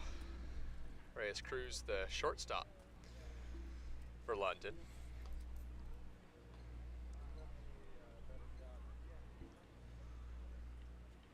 The 0-1, that one's low and away. John Salazzo's at third base for the Toronto Maple Leafs. Jose Vinicio, as he always is, at shortstop. Dan Mara at second, and Jordan Castaldo playing first. Jesse Hodges, Connor Lewis, and Ryan Dos Santos in the outfield from left to right.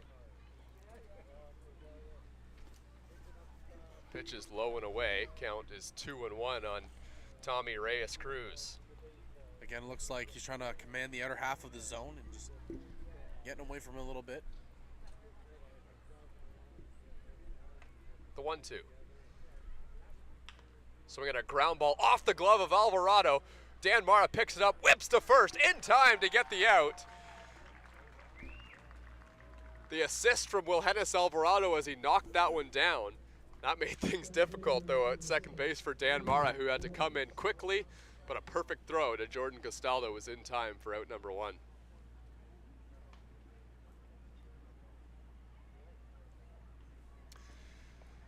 So Andrew Lawrence, the London, Ontario local, comes to the plate. Sees a breaking ball in there for strike one. Lawrence played in 29 games for London last season. This will be his third year in the Intercounty Baseball League. And he was great. Hit .325 in the regular season and was really good in a couple of playoff games as well, as he went 3 for 7. Andrew Lawrence will not feature a ton of power. In fact, he doesn't have a home run in the Intercounty Baseball League, but he can get on base and he has bat-to-ball skills with the best of them. Here's the 1-1.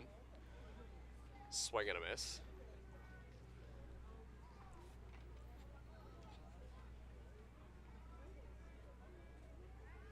He's also got a little bit of speed as well if he can find his way on base.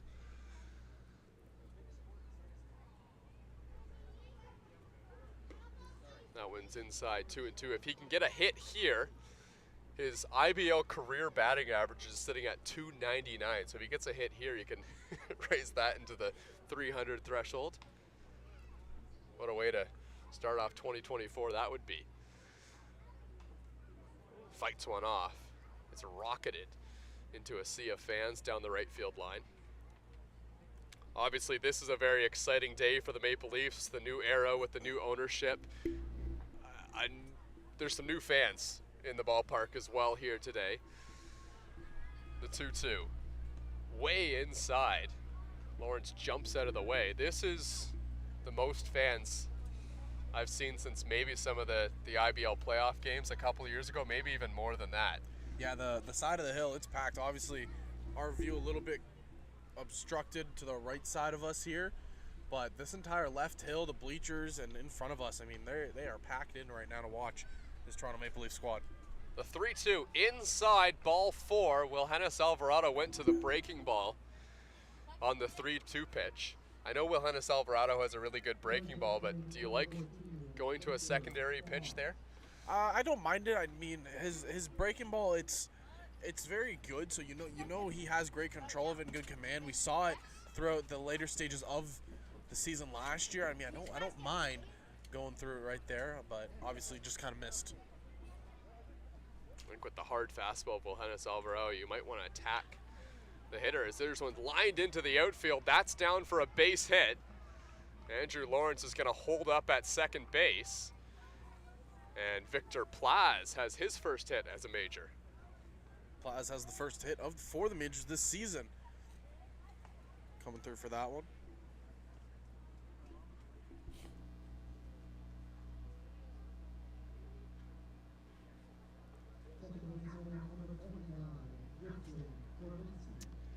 So it's the Polish Prince, Marek Deska, warming up in the bullpen for the Toronto Maple Leafs. Did I get that nickname right? It's Polish Prince, right? I believe so. Yeah, I believe so. Marek Deska, the longest tenured Toronto Maple Leaf, and he doesn't feature a ton of velocity, but he's extremely accurate. Can pick the corners with the best of them, and he's a guy that will be able to go multiple innings for the Toronto Maple Leafs. He's had a really good Inter-County Baseball League career. We've seen a lot of pitchers over the years, they don't have high velocity, but if you have the ability to command multiple pitches and kind of attack different quadrants of the strike zone, you're going to have a pretty good career. I mean, the guy that comes to mind that did it the best was probably Marco Estrada with the Toronto Blue Jays. And the guy didn't throw that hard, but he was really good at commanding the zone and working on the off speed. Here's the 1-0. Hit on the ground. This one's a short. Vinicio flips to second for one. On to first. In time. Double play. Wilhennis Alvarado gets through another scoreless inning. Great play, Jose Vinicio to Dan Mara, to Jordan Castaldo at first base. 0-0 London Majors and Toronto Maple Leafs.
Jose Vinicio leading things off for the Toronto Maple Leafs.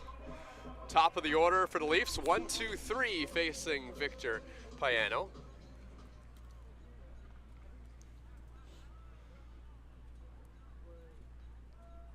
Jose Vinicio struck out in his first at-bat and then takes a strike as he squared around a bunt. You see the third baseman crashing in right there on the bunt. Yeah, I read it before Vinicio even started squaring around. He's kind of expected Vinicio to pull up for the bunt there. Yeah, Victor Plasma almost made it all the way at the plate there. Breaking ball up high.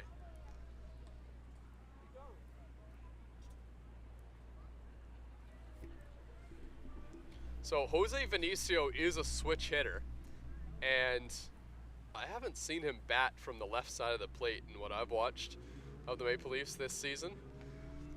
Faced all righties in live ABs on Wednesday. I don't think he batted from the left side last year at all either, if I'm remembering correctly.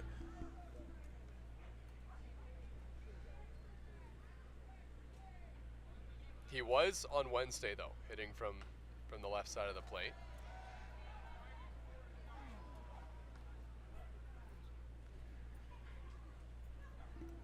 Jose Vinicio though he's a bit of a different hitter. He's just got such good bat to ball skills.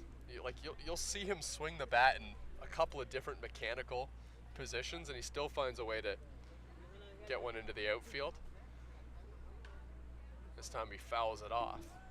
Yeah, he's just one of those guys where if he's able to get the bat on the ball, really anywhere on the field, he has the speed to run it out, and he's displayed that so many times over the past year. And I'm sure we're gonna see it again. He works counts. Doesn't go down easy. Here's the 2-2 pitch. Upstairs.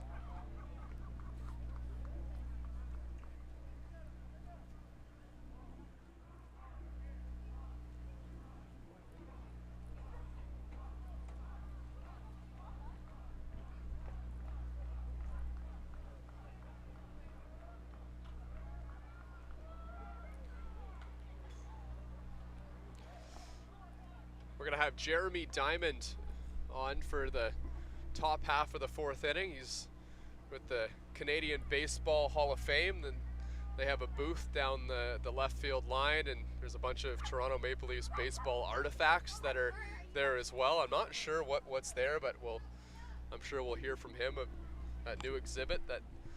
Yeah, it should be really interesting to take a look at. And obviously he'll go more in depth about everything. Ground ball to third. Scooped up by Victor Plaz. He throws to first to get the speedy Jose Vinicio one away.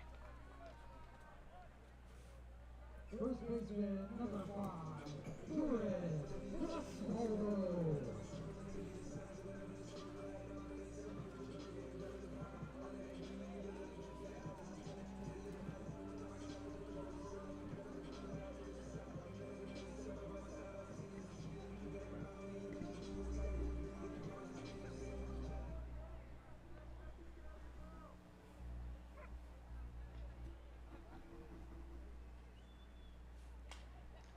Castaldo breaks his bat, hits one right back to the pitcher, Payano. Flips to first, one pitch, one out to get a dangerous hitter in Jordan Castaldo. and pitcher number 9, Justin Mara.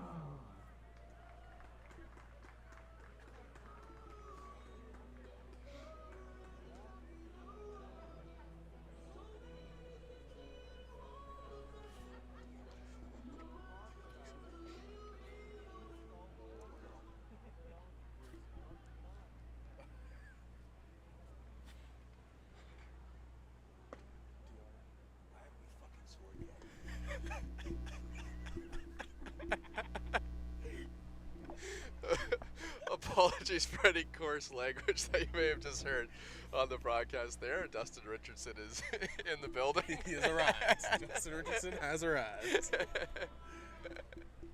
And he's also shocked that the score still is 0-0. He shouldn't be. This is a really good pitching matchup between Payano and Alvarado. This is an exciting thing for the Maple Leafs as well this year, to have a full season of Dustin Richardson. He's never gone more than 12 or 13 games in his inter-county baseball league career. Many people know Dustin Richardson, especially from the 2021 season where he was just absolutely unhittable, especially in the playoffs, and he's still not very hittable. I was going to say, last year it seemed like he was unhittable as well. I think he gave up his first runs in the last games or in the playoffs. He dominant arm for the Maple Leafs. Yeah, you can look that one up, but he had just a crazy streak of not giving up an earned run, or any run for that matter. Here's the 3-1 to Justin Mara, and it's over the outside corner, 3-2. Payano, again, just working that outside corner so well, and it's just kind of catching these hitters off guard when you look at their approach. They're waiting for something inside, but he's just not giving it to them. Full count, 2 outs. Justin Mara at the plate. And he fouls one straight back and off the top of the broadcast booth. Well, it happened. We were waiting for it to happen, and it finally happened. That is the closest we've ever got to getting hit. It actually went off the top of our tent. If we didn't have the tent there, that would have been me. I will say, partner, our tent last year probably is not making that catch. Yeah. And that one fisted into the outfield. This one's dropping. A dive and a catch in the outfield.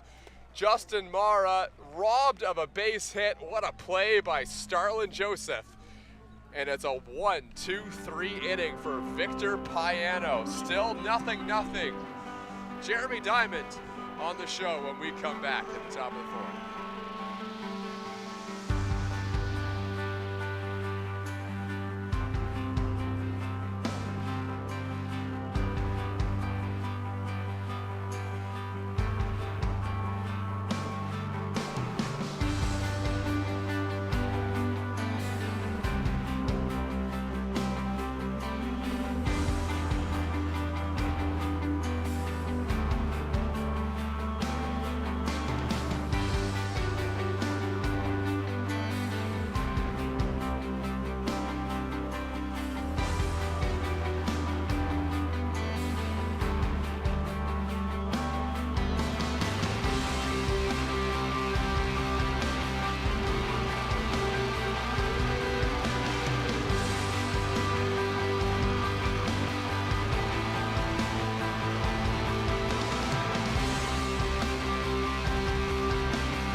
back to Toronto Maple Leafs baseball on YouTube, and as promised, we have our special guest, Jeremy Diamond from the Canadian Baseball Hall of Fame. Jeremy, I know you're a bit chilly out here at Dominico Field, but you got your exhibit. There's a lot of people here in the ballpark. How has your time been so far? It's been great. I mean, I've been coming to Christy Pitts since I was a little kid, and so it's always great to come down here. And today with opening day, it's even more special. And having the Hall of Fame showcase a little bit about what it's like to talk about baseball in Canada.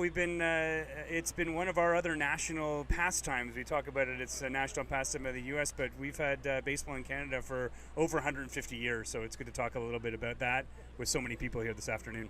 Yeah, there's a lot of cool people here in the crowd today. I know you got some cool artifacts down in left field as well at your booth.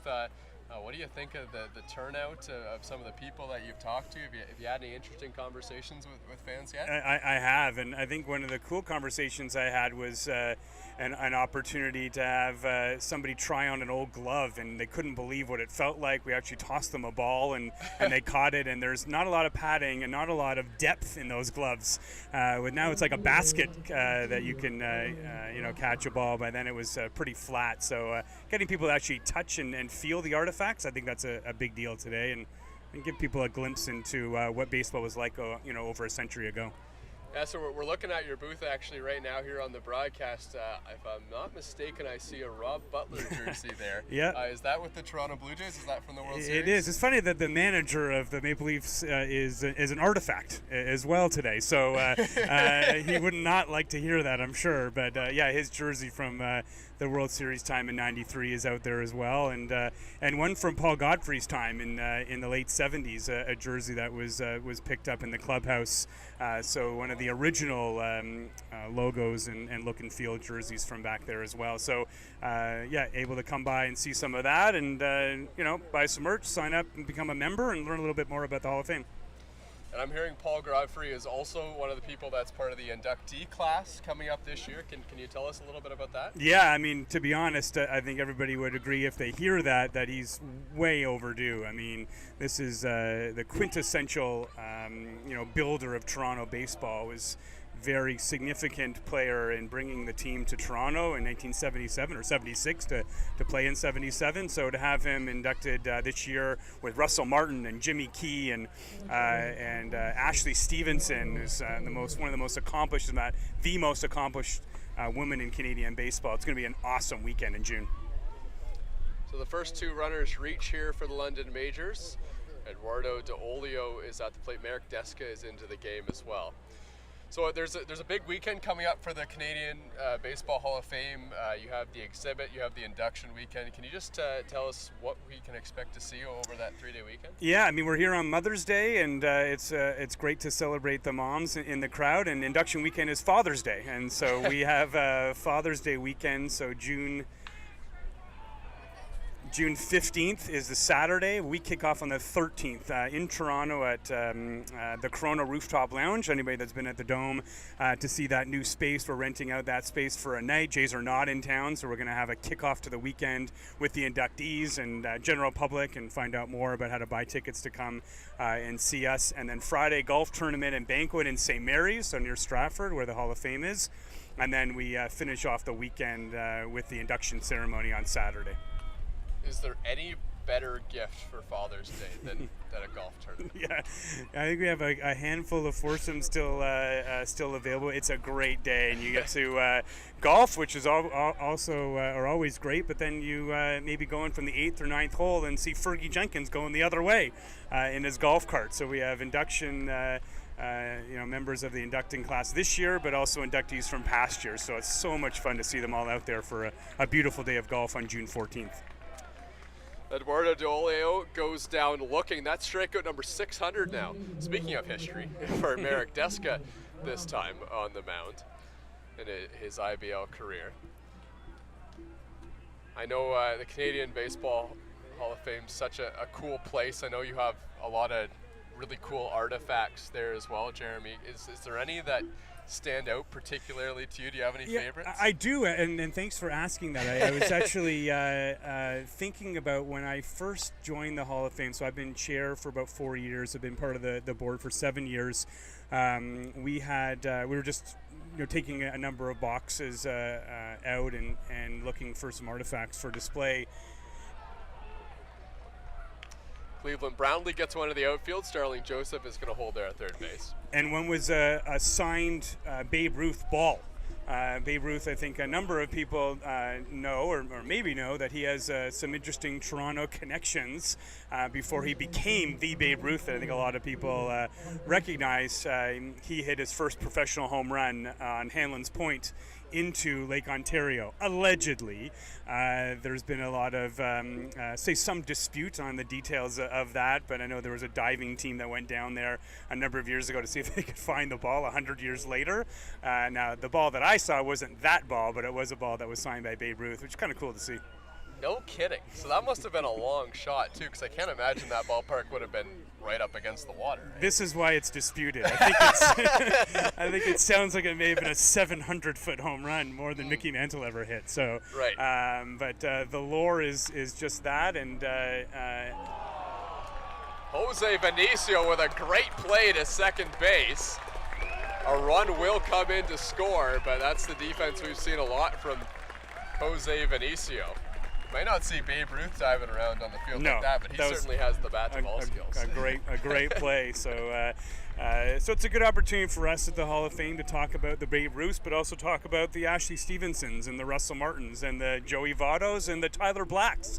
We know Rod Black was emceeing today for the ceremony, and his son Tyler just got called up about a week or so ago with the Brewers. He's back down in the minors, but I was assured by Rod he's going to be called up again really soon. So there's a great through line from very near St. Mary's, where baseball started in Canada, right up to 20-year-olds playing in the major leagues today.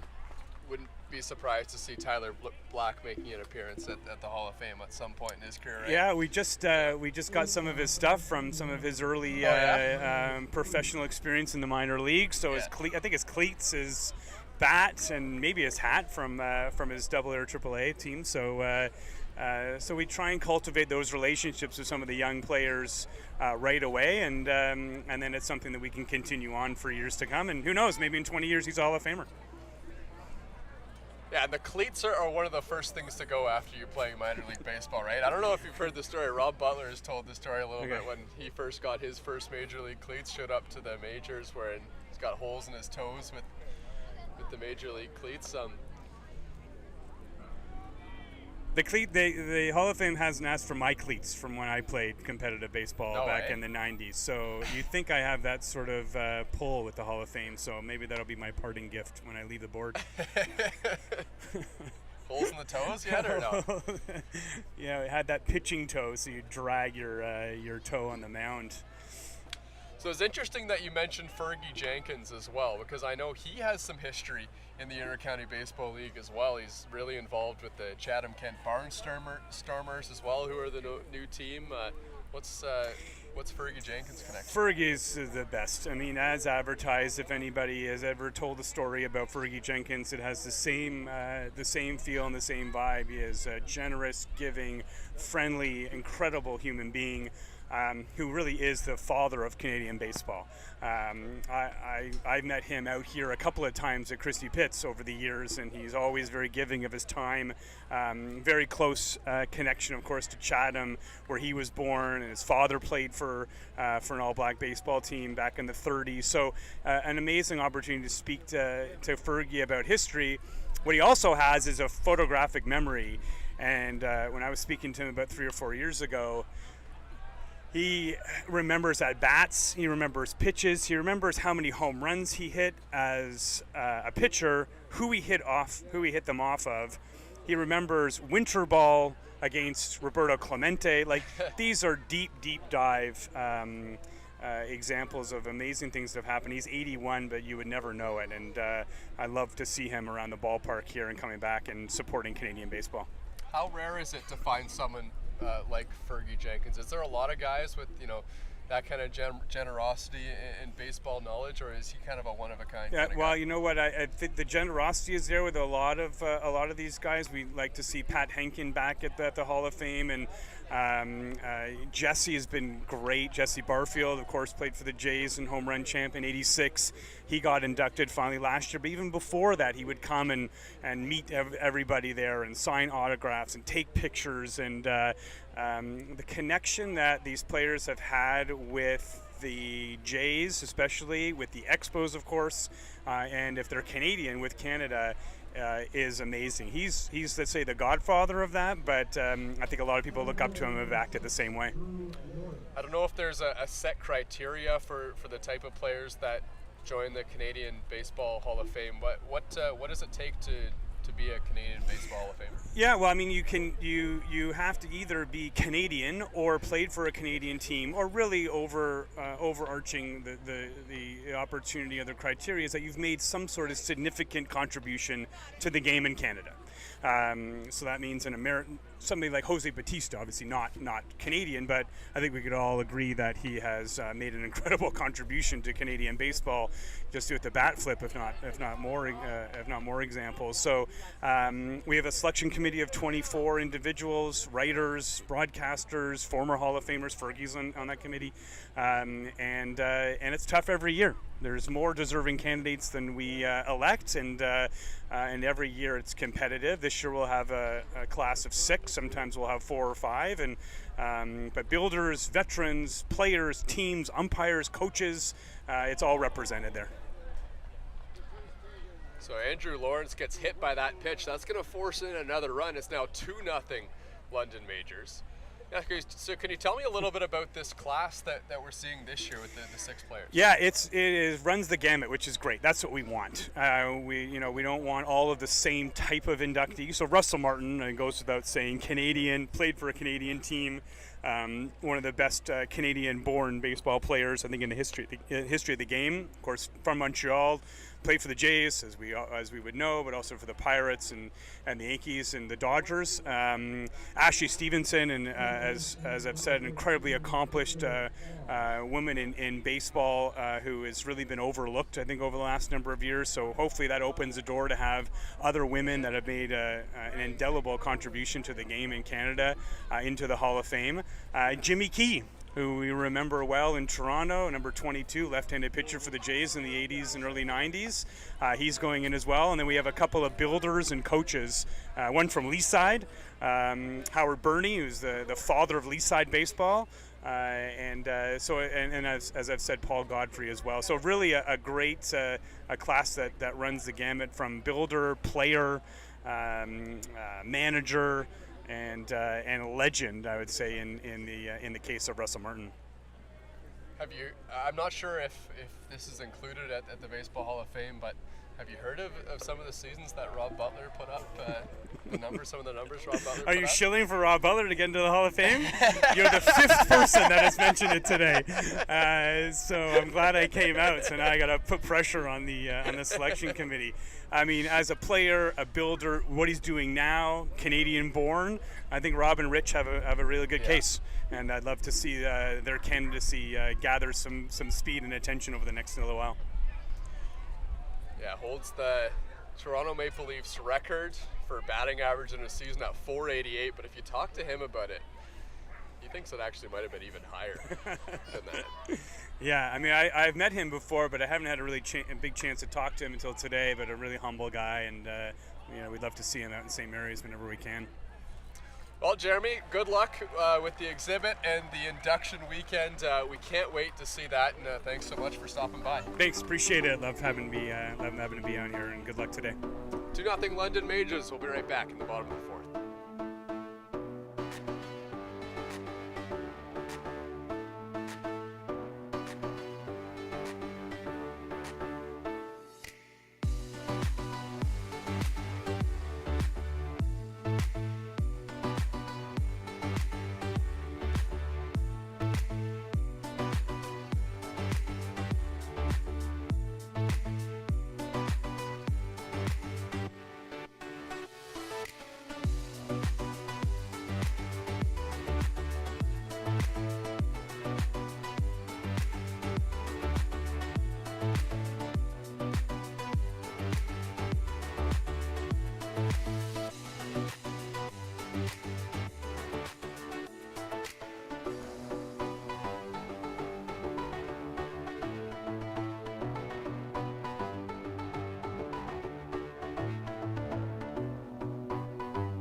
So Merrick Deska struggling with a couple of walks in the top half of the 4th inning. The London Majors able to push home 2 runs, although Jose Vinicio with an early candidate for play of the year with a diving stop at shortstop. That's how the London Majors got their first run. That was on a fielder's choice.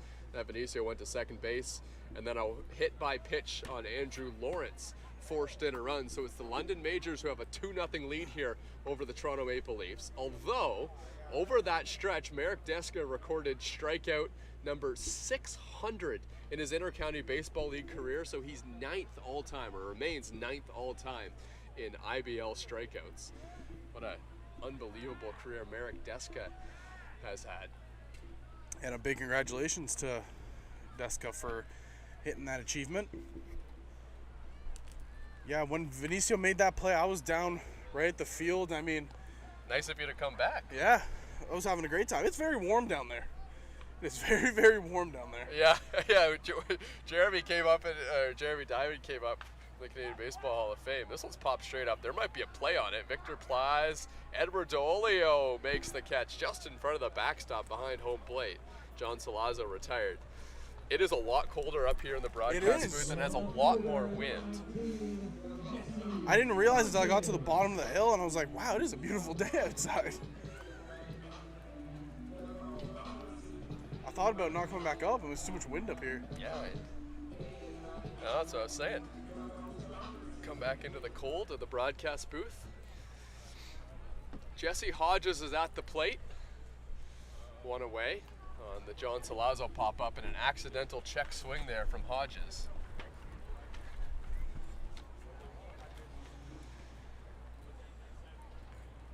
Ball hit his bat, and that's strike 1. Victor Payano throwing pitch number 72, and it's fisted on the ground by Jesse Hodges. Gibson Kresminski throws to first.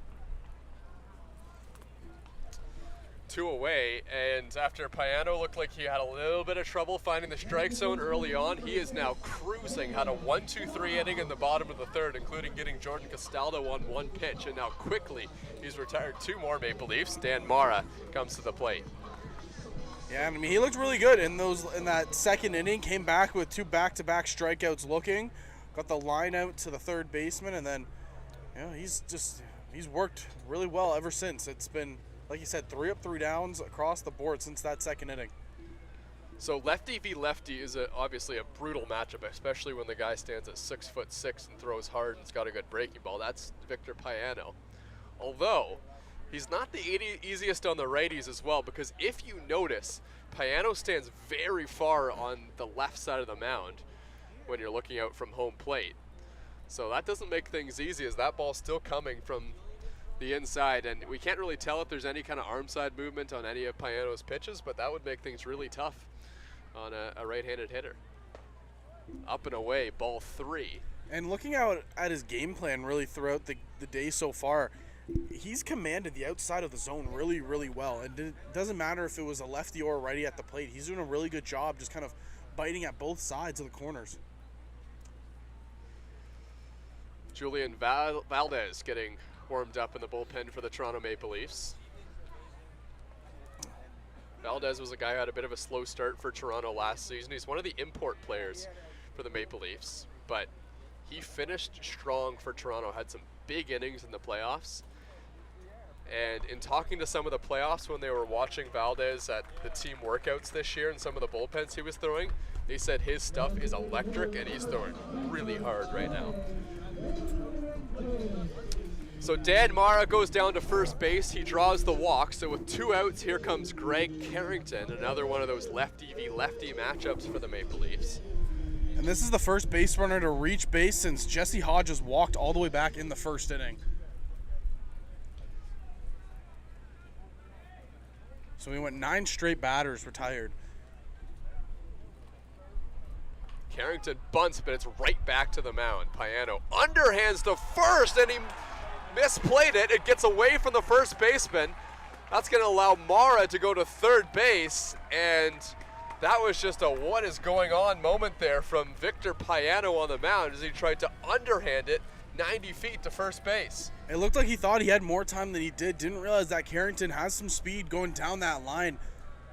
Very surprising play to see out of a pitcher like him and with how well he's been playing. So possible chance for the Maple Leafs to open the door here and get some runs back. So after Victor Payano was cruising, a 4-pitch walk, an error, a throwing error to first base, and Ryan Dos Santos sees himself in a position to get the Toronto Maple Leafs on the board for the first time in 2024, although there are 2 away.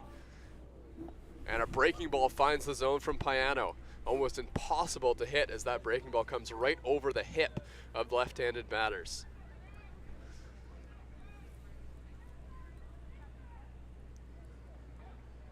Here's the 0-1. Carrington goes, and it was a breaking ball. He picked the perfect pitch to go on to Olio. Couldn't quite get a handle on the baseball, and that's the first stolen base of the season. It goes to Greg Carrington. Good read right there by Carrington, and again, like you said, he picked a great pitch to go on. So 2 runners in scoring position here for Dos Santos. Ryan Dos Santos struck out in his first at-bat, one of 4 strikeouts that Payano has recorded on the afternoon. Another breaking ball finds the zone. It's 1-2. You think Dos Santos is hunting fastball? Yeah, he looks like he's sitting on that dead red fastball, or he's just not getting the good clean read on the breaking ball. It is a tough pitch to hit. Here's the 1-2. Dos Santos pops it up on the infield. It's the shortstop, Tommy Reyes Cruz, who's under it and makes the catch. And Victor Payano kind of taps his chest to first baseman Caden Cardoso, kind of saying, my bad, but he gets himself out of it with the pop-up to Ryan Dos Santos. 2-0 London Majors. To the 5th we go.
So the Maple Leafs welcome Julian Valdez into the game. His first task is Gibson Krasminski, the second baseman for the London Majors. Julian Valdez has been working in the off-season, I believe, with Wilhelmus Alvarado, if social media serves me right. Valdez at Santo Domingo in the Dominican Republic, stands at 6'2" on the mound for the Maple Leafs. Had an ERA of 7.22 in the regular season last year, but that number doesn't tell the whole story of Valdez. Struggled a lot with command, especially early on. And as many know, it's the Intercounty Baseball League is a strike-throwing league. But he has good stuff. He throws really hard, and another one of those guys that gets the fastball up into the 90s. But behind 3-0 here against Gibson Krasminski. That one's right down the middle, strike one. Yeah, and I think the biggest thing that we noticed out of him was, again, that command. It was how is he going to come back in this year looking. Again, we saw flares of it where he looks like he had the pitches under control, looked like he had that electric stuff and could be that number 2 pitcher. And then he'd fall off again and he wouldn't be able to regain control. And then similar here, just kind of see him, he's overthrowing that fastball a little bit where he take a little bit off it. We know you have the power. Just take a little bit off and go for more of a command approach. 24 walks over 47 innings pitched last season, but 43 strikeouts over that stretch as well. He's got a tough test here, though, in Starlin Joseph.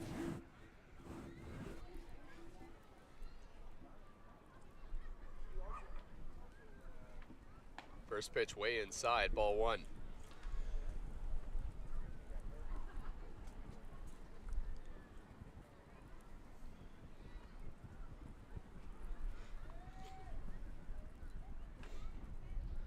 Joseph is 1 for 2 this afternoon, and a pitch way up and in knocks Joseph to the ground.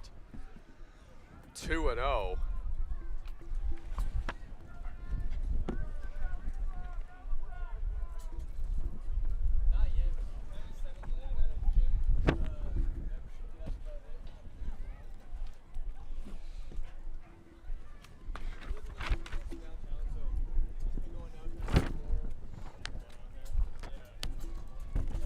Way up and in again, 3-0, and now Julian Valdez having some trouble with the command on the mound. Again, this is what we saw early last season, and then he was able to kind of figure everything out and become the pitcher we know that he's able to be. But interesting to see here in the first game, the home opener, season opener, if he can kind of get this under control. 3-0, up high, ball 4. Starlin Joseph heads down to first base. 2 on, nobody out for the London Majors. And we got action in the Toronto Maple Leafs bullpen as Adam Mara starts to warm up.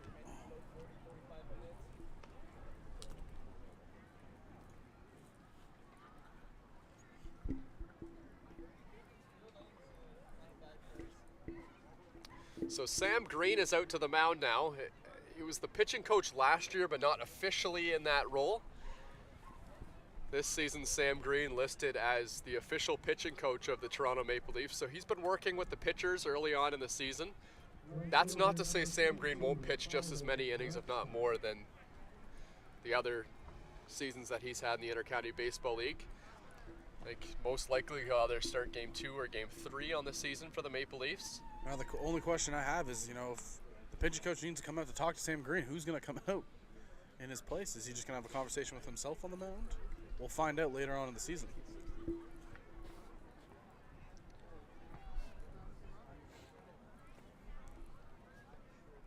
First pitch. Outside corner, strike one. Byron Reichton is the batter. Reichton is 1 for 1 with a strikeout this afternoon. The 0-1. That one's just outside, 1-1. The stuff, it's looking electric from Valdez. He has good movement on all these pitches. It's just, again, it's that control issue. It's trying to figure out and take a little bit off and focus more on control rather than velo. That one just missed once again. Now 2-1.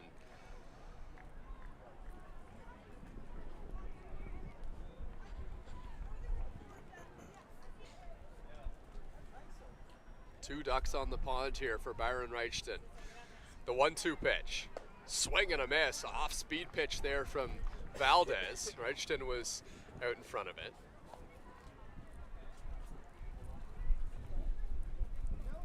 Eduardo De Olio on deck.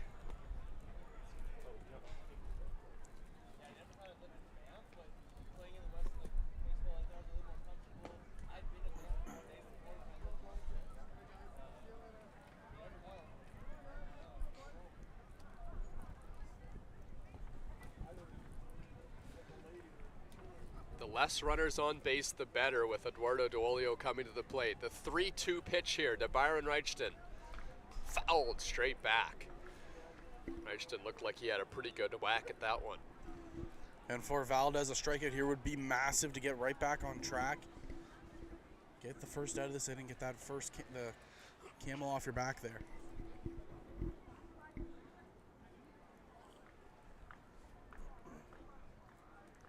Another full count pitch. Outside, ball 4. The bases are loaded with nobody out. And with Eduardo De Olio coming to the plate, this is the London Majors' chance to blow things open.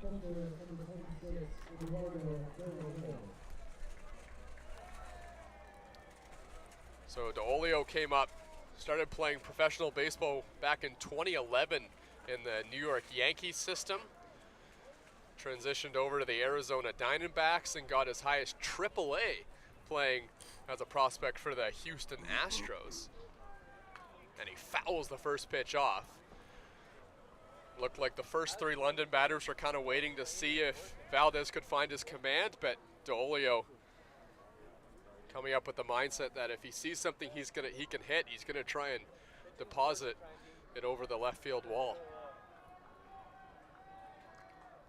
No balls, 1 strike.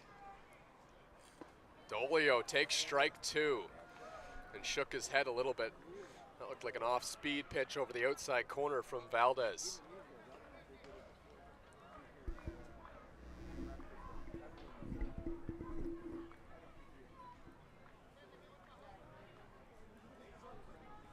The 0-2. Swing and a miss, strike 3. High fastball to De Olio. Valdez gets his first strikeout of the season, and now there's a force out at home plate if the Maple Leafs want it, or this is a serious double play candidate in Cleveland Brownlee. Now, with that being said, this is also a guy with some serious power in Cleveland Brownlee as well. Yeah, and it should be interesting to see the pitch sequence Valdez goes with against Brownlee here. Obviously, like you said, you want something in the ground, so will you stick with that slider on the lower outer half, maybe go fastball lone inside, something that he can hit into the ground and not be able to get underneath? Brownlee swings and misses. And has Valdez found the zone here? This was something that we saw multiple times last season, a couple walks from Valdez, but he was a pretty good escape artist as well. Julian Valdez played as high as the New Hampshire Fisher Cats in the Toronto Blue Jays system. 25 years old now, playing in the IBL.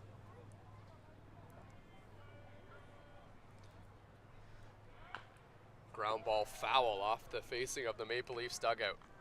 And that's 2 back-to-back good pitches low in the dirt. First pitch looked like an off-speed that was low, and that one a fastball. So possibly just, again, keeping it low, trying to get Brownlee just to smash one right into the dirt here. Easy double play ball.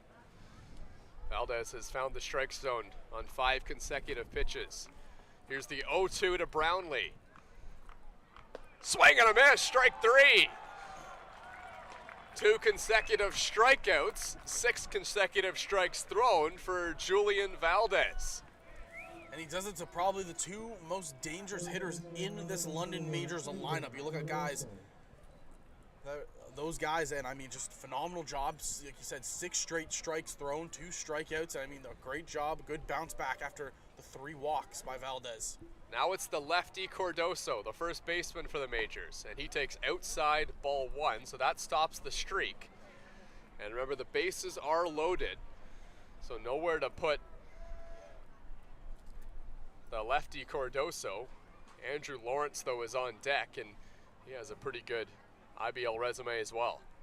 This one's hit on the ground. Dan Mara is there, and it eats him up and goes into the outfield. The London Majors score a run. Starlin Joseph is going to be held at third base, and a costly error on the infield for Toronto stops Julian Valdez from escaping bases loaded and nobody out.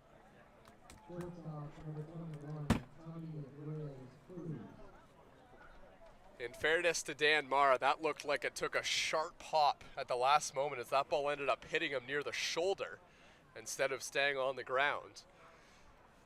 But that one goes the way of the London Majors, and it's 3-0. Yeah, it looked like Mara was trying to keep the body in front, and then kind of when he shifted over to the side a little bit, it was caught a little bit off guard.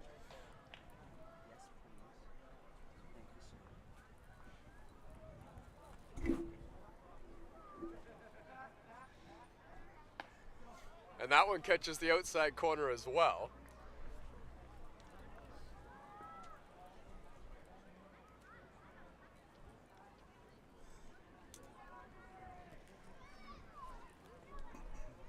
So 0-2 here on Tommy Reyes Cruz. Up and away.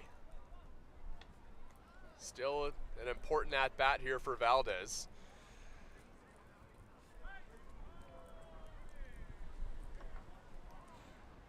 Try and limit the damage here in this 5th inning. Fouled off. If you're Valdez right now, you just got to keep battling, try to get out of this. Obviously, you should have been able to tightrope out of danger. The unfortunate error, again, coming from Mara there, but now just battle back. Try to get out of this inning, limited damage.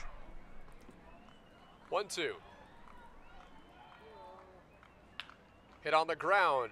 That one eats up Jordan Castaldo. He's going to sprint to first base, though, and recovers beautifully.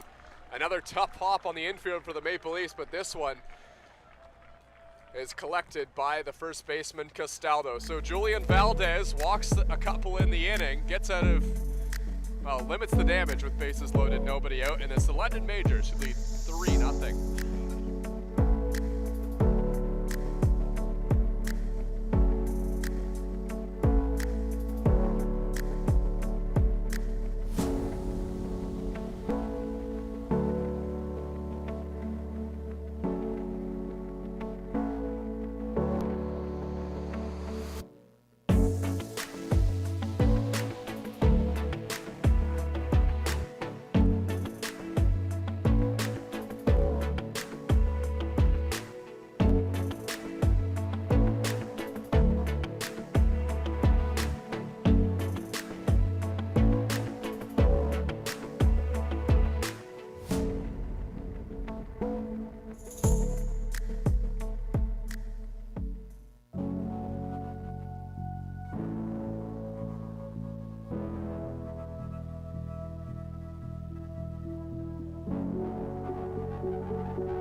Welcome back to Dominico Field. The sun has broke through the clouds here, And Connor Lewis is going to lead things off here in the bottom of the 5th inning against Victor Payano.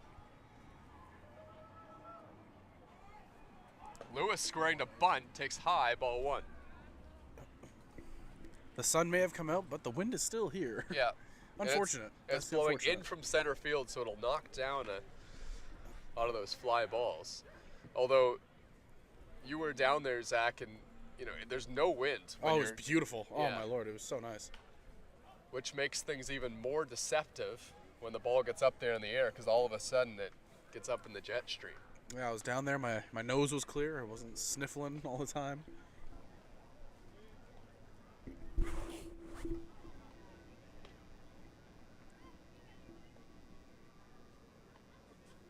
3-0 London Majors. The Maple Leafs were a ground ball away from escaping bases loaded, nobody out in the last inning. They had 2 consecutive ground balls that took funny hops. Got the second one. Line drive, couple hops.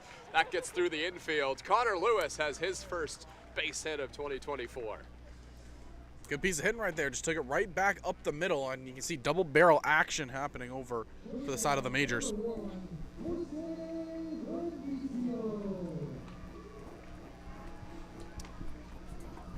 So Jose Vinicio is going to step to the plate, 0 for 2 today. Strikeout in the first inning. You know, the Maple Leafs have a lot of outfielders that are in contention right now in the lineup. Connor Lewis is one of those guys that can be a really valuable bat in the outfield. Has had some really good seasons with the Maple Leafs. This one's put up in the air by Jose Vinicio. The wind has got a hold of it, but so does Byron Reichstein out there in right field, one away. Thought for a second maybe the wind would take it, drifted a little bit farther towards that tall fence, but nope, it kind of died when it got up. So this is where the middle of the order is going to make their money for the Toronto Maple Leafs. A tough matchup lefty-lefty against Payano. Although this is now the 3rd time Jordan Castaldo is going to see the big lefty. And then he's got John Salazzo on deck as well. And when you need a time for Castaldo. Or Justin Mara, I should say. Sorry. I was just going to say, perfect timing for Castaldo there. I was going to say, when you need a big-time hit or a big-time walk, Castaldo's your guy, and he comes through right there. So Connor Lewis on second. Jordan Castaldo stands on first base. Number 9, Justin Mara. Travis Keys warming up for the London Majors on the bullpen, and the pitch count is getting up there now for Victor Payano. This will be pitch number 88 to Justin Mara. Great walk-up song.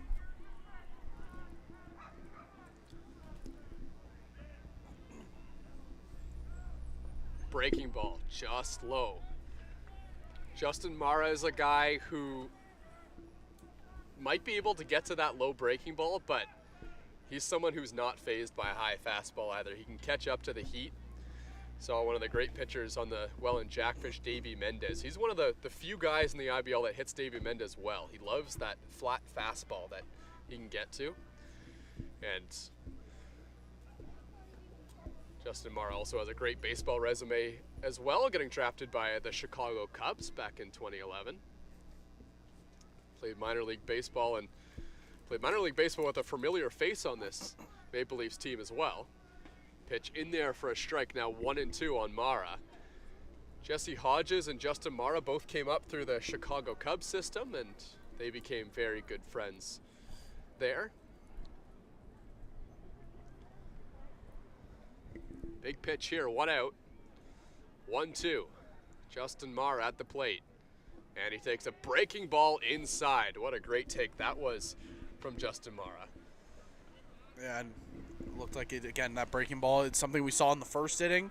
It just didn't cut over the inside half of that plate. Or could possibly be a setup pitch for something on the other half here. Definitely something to watch on this next one. 2-2 the count.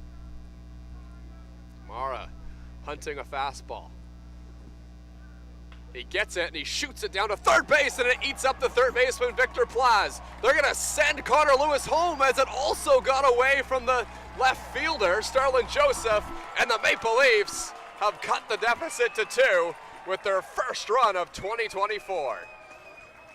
Again, a good piece of hitting by one of your big guys. You just shorten up your swing, take it the other way. Granted, you get a gift right there by Plaz at third base where it just kind of eats him up. He's not unable to get it. But again, Justin Mara just coming through when you need him to. And that ball was definitely one that could have been a double play for the London Majors. It ate up Victor Plaz, but in fairness to him, it was a rocket hit on the ground there by Justin Mara. And this might signal a pitching change here for the London Majors.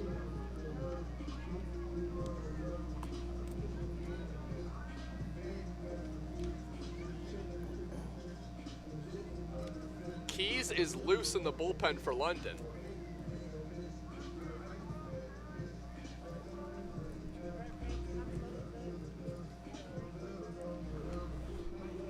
And it looks like they're gonna leave Payano here to face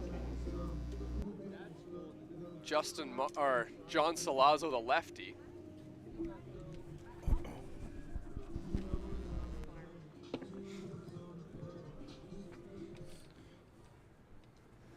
And this will probably be the last batter for Payano. He's got one out. He would love to get a double play ground ball.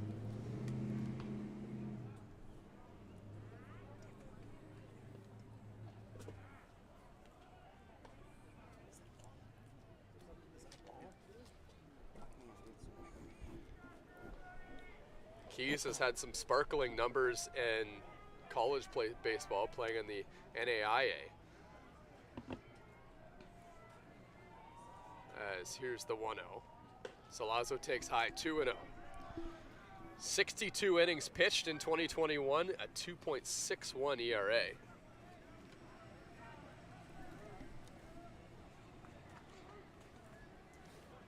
Salazzo has a hitter's count here, looking to pick up an RBI, of which he had 48 last season. Takes a strike. Looked like that might have been a changeup there from Payano. And again, he's working the outer half. Payano, that's what he's been money at so far today. He's just working the outer half on some of these hitters.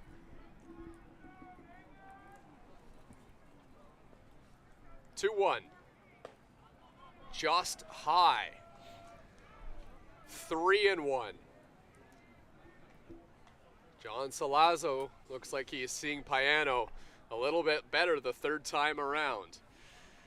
He might get a pitch to hit here. Jesse Hodges waiting on deck. The righty Keys is ready. The 3-1, swing and a miss, 3-2. Salazzo was loaded up waiting for that one, just missing it.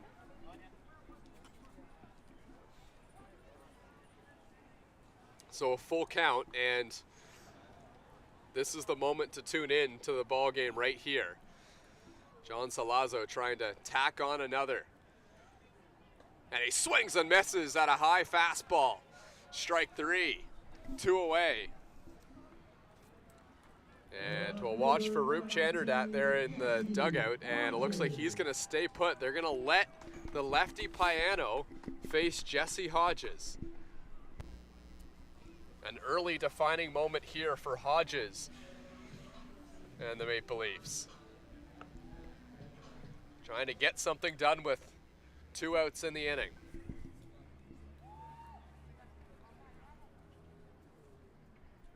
And he takes low and inside, ball 1.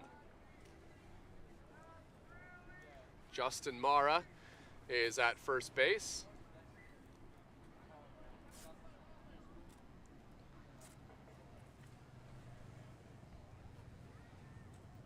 Jordan Castaldo out there at second. Hodges swings and fouls it straight back. Like the look of that pitch. Good cut on that high fastball as well. Hodges just couldn't get the barrel on top of it. So the count is 1-1. Victor Payano just threw pitch number 100 this afternoon. The 1-1. In there for a strike, 2-1. What a big pitch there to Jesse Hodges.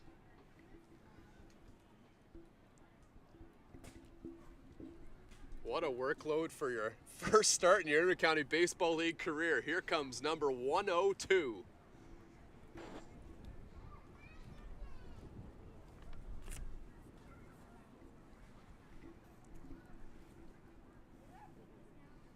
Long wait. Now he delivers. Hodges takes high. 2-2. How about that for discipline? That's a good take on a really tough pitch. That's the veteran approach, though, that you're going to see from some of these former affiliate veteran players on this Maple Leafs lineup.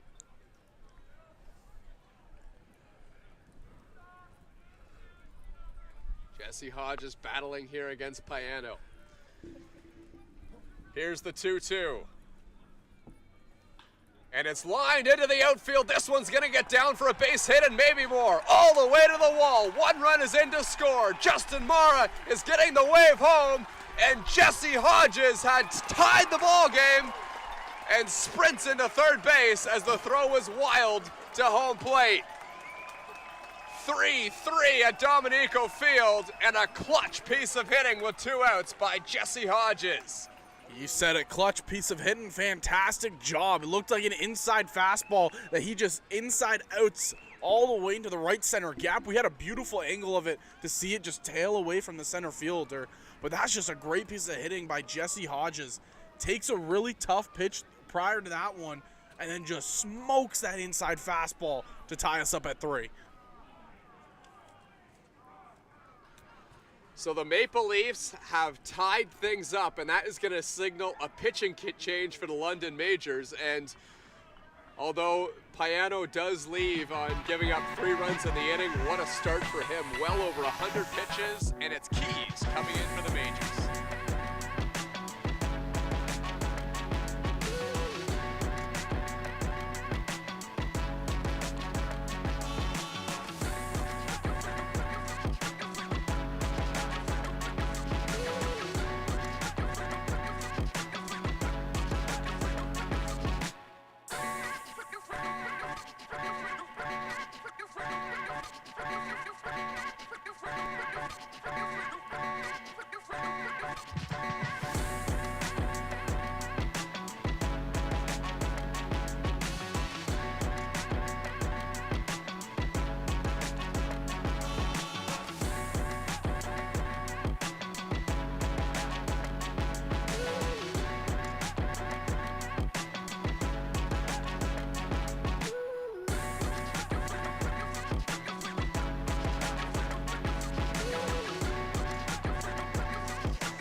So it's actually Daniel Gore coming in the game for the London Majors. He is going to make his first appearance of the season.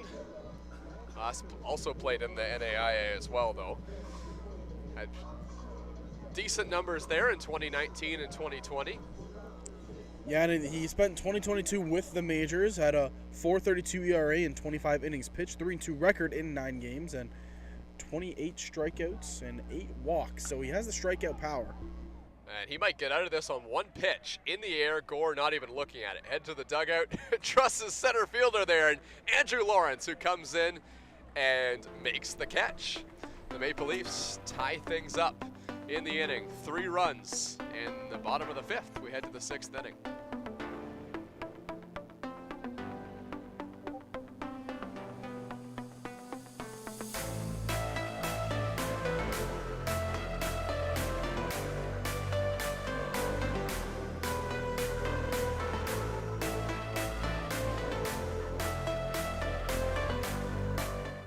Tell me a little bit about those teams. Was there something about those Barrie Baycats teams, especially when you'd won 5 in a row, that kind of separated you guys from everyone else?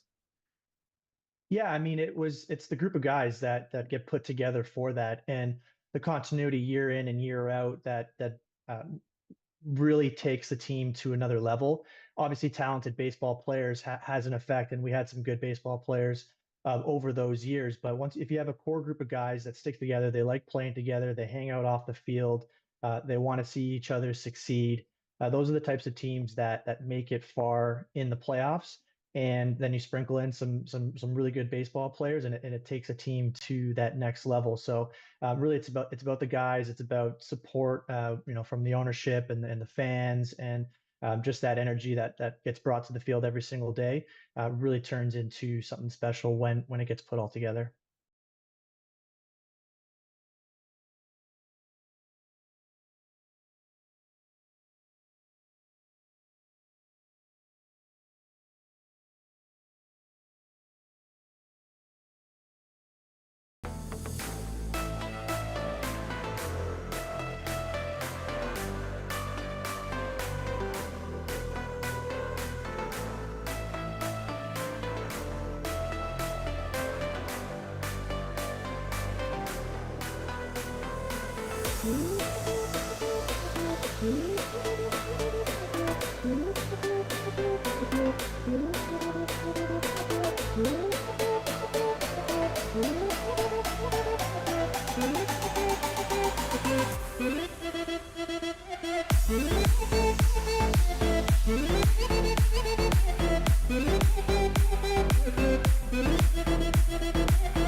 Tied the ball game for the Toronto Maple Leafs. It was Jesse Hodges who hammered one into the outfield, found a gap, and it banged up against that big wall out there in left field.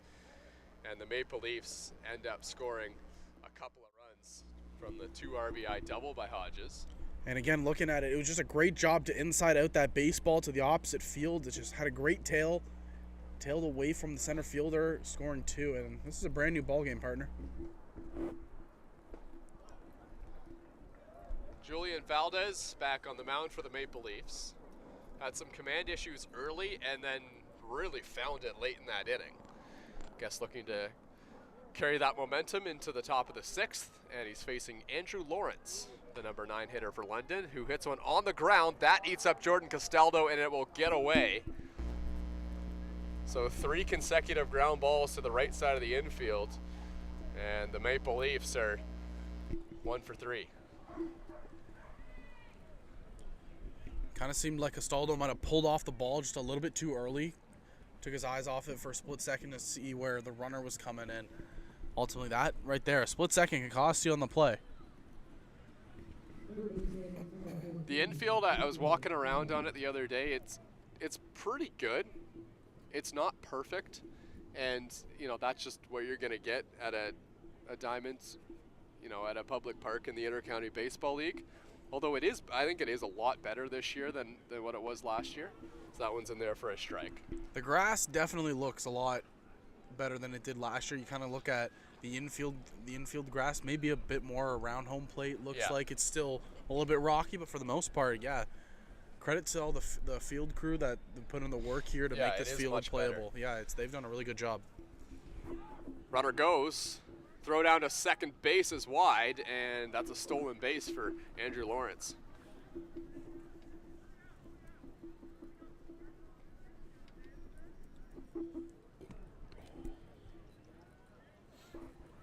Lawrence had a really good jump there. Mara, the throw just kind of tailed off to the wrong side of the base. Possibly if it's on the other side, might be able to get the tag down just before Lawrence dives in, but nonetheless, good run. Victor Plaz has a runner in scoring position, and he takes outside ball 2. Looks like the Maple Leafs are going to give this inning to Valdez. Nobody really warming up there in the pen. Trust in Valdez, just give him another one here. 2-1. If they get into a situation where they need to bring someone in relief and they have lefties, I wouldn't be surprised if Adam Mara gets warmed up. He was the last player we did see warming up earlier. 3-1.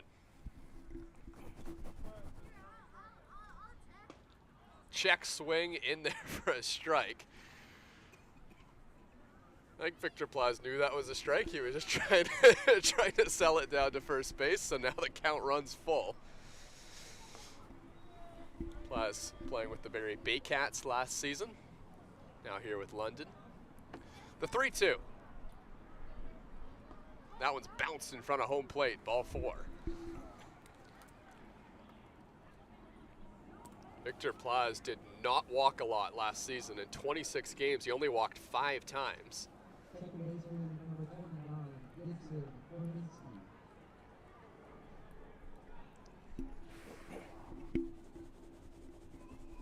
So Gibson Kresminski, 0 for 2 with a walk and also scored a run back in that 4th inning. Here's the first pitch to Kresminski. And it's a bunt out in front of home plate, but it goes back to the backstop, right off home plate. Yeah, there is Adam Mara warming up, one of the 3 Mara brothers on this Toronto Maple Leafs team. Adam Mara the pitcher, Justin the catcher, Dan the second baseman.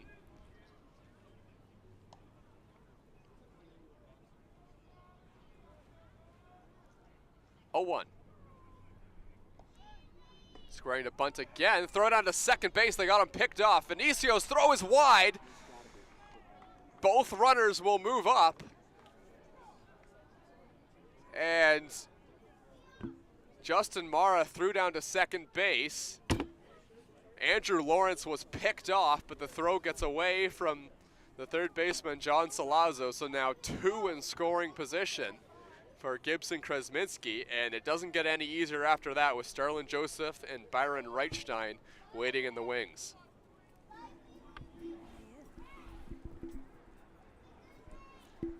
So 1-1 pitch for Kresminski. Up and away, 2-1. Infield is in right now for the Maple Leafs. They do not want to give up the go-ahead run, although it is still just the top of the 6th inning. And we're getting into the bullpens now on each of these teams. 2-1. Fouled straight back by Kresminski. The infield is way in for the Toronto Maple Leafs as well. All playing it on the grass, minus Salazzo and Castaldo, who are just a couple steps behind. Adam Mara continues to get loose in the bullpen.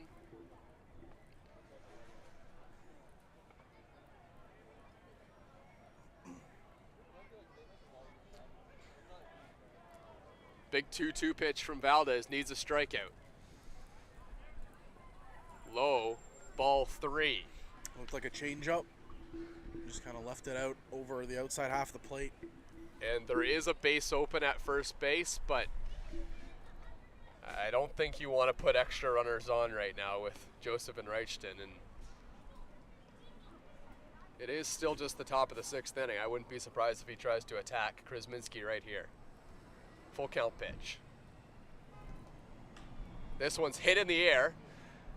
Into the outfield, moving over and sliding and making a great catch is Connor Lewis. That is going to cash in a run with the sac fly, but Connor Lewis makes an excellent play to get out number 1. The London Majors lead 4-3.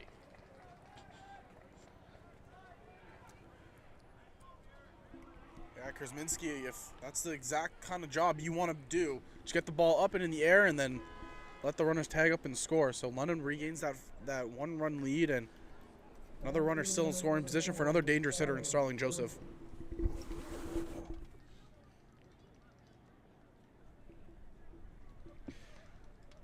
Just a look at what's on the horizon for the London Majors. Lots of lefties in this Maple Leafs lineup today. Pedro de los Santos, Jared Lund, Jacob Foster, and Alex Springer, the AP, are the lefties that are possibilities for London. So lots of options down there in the bullpen if they want to match things up here.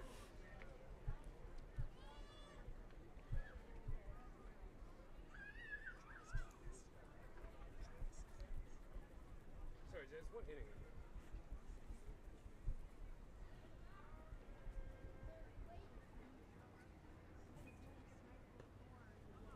Pitch to Starlin Joseph, that's low, 2-0.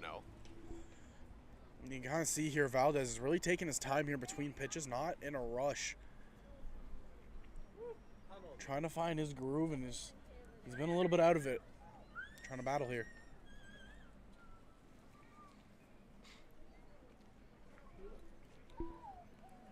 Joseph with a runner standing at third base and just one out. The 0-2 pitch. And he hits one on the ground, stopped by Jose Vinicio, holds the runner at third, throws to first. Good play by Jose Vinicio, and there's 2 away. And now Julian Valdez finds himself in a position where he can limit some damage once again. But hold on, I think we might be getting a pitching change here, partner. Rob Butler heading out to the mound. Yeah, that is going to do it. So they're going to match up with the lefty Adam Mara to go up against Byron Reichstein, trying to save that run at third base for Julian Valdez.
So Adam Mara toes the rubber here for the Maple Leafs. His assignment is get out Byron Reichstein.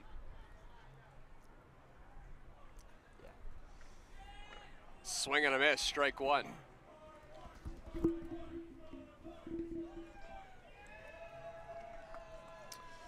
And remember, this is where the new rule comes into play. It's not a lefty on deck, it's Eduardo D'Olio, but the new rules in the Intercounty Baseball League say that you gotta face 3 batters once you come into the game. So Adam pitching to his brother Justin, and the count is 1-1. Outside corner for a strike. You know, I've talked to Adam Mara about his philosophy and the way that he pitches. He's a guy who doesn't throw very hard, but he's a big believer in the best pitch in baseball is a strike. Hard hit ball on the ground, fair ball down the line. That's going to cash in a run. Byron Reichstein is racing for second base. Ryan Dos Santos throws it in. Reichstein is in with a stand-up double, and it's 5-3. Man, a good piece of hitting right there. You see he was able just to keep it right inside of that first base line and turns on the Jets, able to get extra bases there.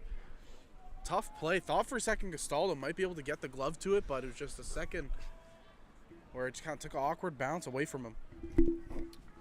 So if the London Majors want, they can go ahead and empty their bullpen because their next game isn't until May 17th, so they have 5 days off between games here, which is quite a gift, especially early on in the season. You don't want to tax the arms too much. And they are playing the Welland Jackfish, and they won the Dominico Cup last year, so that'll be a tough matchup. Maple Leafs got a bit of time off for their next game too, though. Yeah, they play next game Thursday, May 16th, so a 4-day break right there for the Maple Leafs. Yeah, that one's going to be in Barrie, then they get a game on Saturday, and then they have back-to-back games Saturday, Sunday next weekend. We'll have that game for you here at Dominico Field, and it'll be the Chatham-Kent Barnstormers in town. 4-pitch walk there to Eduardo De Olio.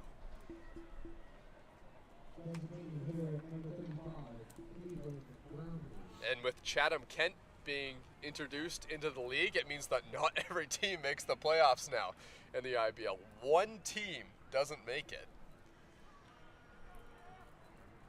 I still don't think that changes a lot of players that really prioritize the playoffs over the regular season. You know, you don't want to be down in, 7-8 seed kind of area because you don't want to have to play a big team right off the bat. But if you're in the top 4 seeds, you get home field advantage. I think teams are pretty happy with that and, ready to just try and step up when the moment is biggest. Brownlee. Most definitely. Hard ground ball to third. That's a fair ball. Salazzo steps. Oh, no, that's a foul ball. John Salazzo tried to keep it in fair territory. Yeah, I thought he grabbed it just before it went foul, but the home plate umpire says otherwise.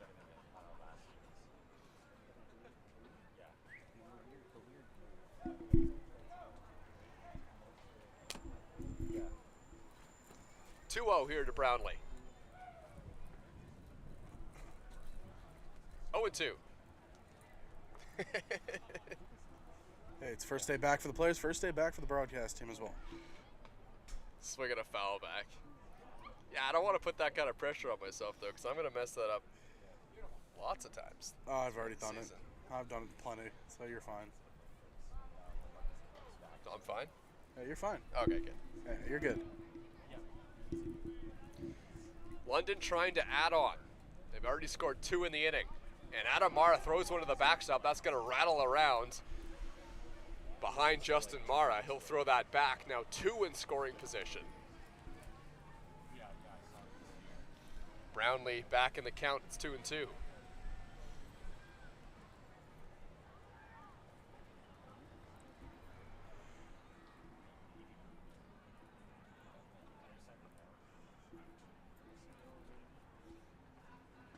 Strike 3 called.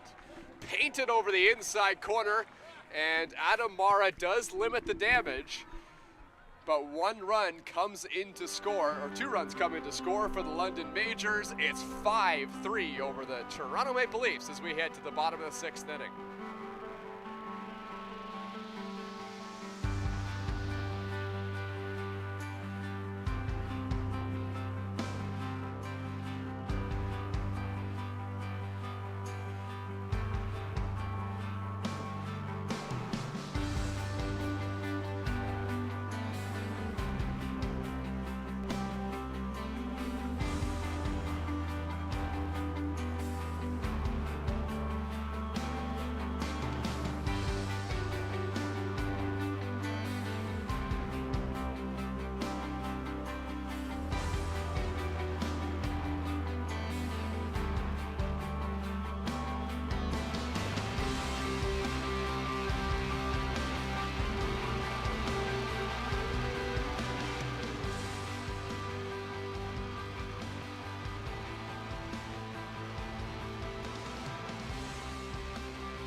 Daniel Gore only needed one pitch to get out of the inning in relief of Victor Payano, who was excellent today for the London Majors. He's going to face Greg Carrington to lead off the bottom of the 6th inning. Carrington hits it hard on the ground. That one's gobbled up. And a good play there at first base, and we've seen some tough hops, and that was really the perfect way to play that there by Caden Cardoso. Yeah, we've seen the infield have some crazy hops all around, but we'll see if maybe the Leafs can get some things in their favor in the later stages of this game. Down by 2 here, bottom 6.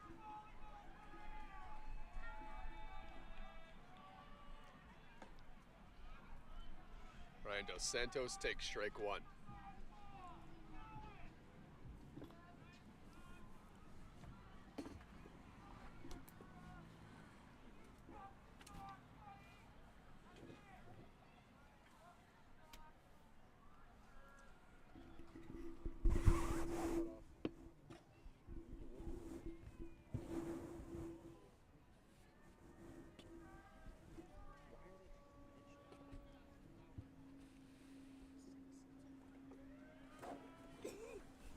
Gore misses low. 2 balls, 1 strike.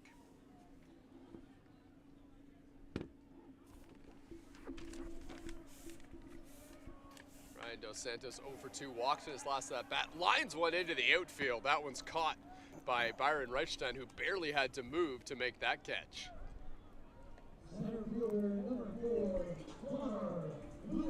Yeah, it was a good piece of hitting, just right to the right fielder, unfortunately, there for Dos Santos. So Connor Lewis had a good piece of hitting in his first at-bat. A 2-hopper up the middle for a single, eventually came in to score the first run of the ball game for the Maple Leafs. And Gore has now got 3 outs, and he's needed just 6 pitches. That one's on the outside corner for a strike. Working efficiently here in relief is Gore. He looks like an imposing presence on the mound there for London, doesn't he?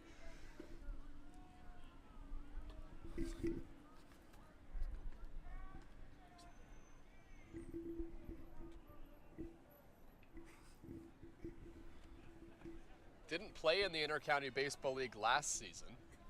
Played in 2022. Swing and a miss, strike 2. Big cut there by Lewis. Looked like he's trying to get 1 run on the board right away here.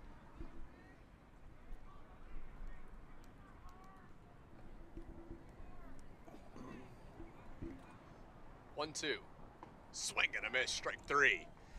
Connor Lewis goes down swinging. How about Daniel Gore? Gets 4 outs for the London Majors. They might go to him for a couple more. He's rolling right now.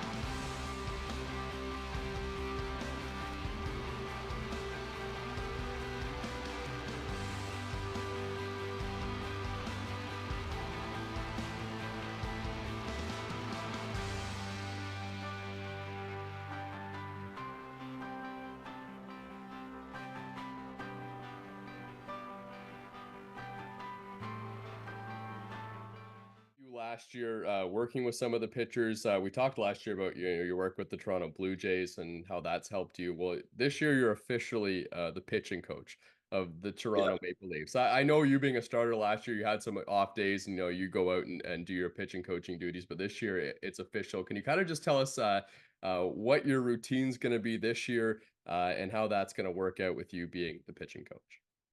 Yeah, no, it's an extremely exciting opportunity, and really thankful from Rob and Jeff to kind of give me that opportunity and kind of step me up into this role officially.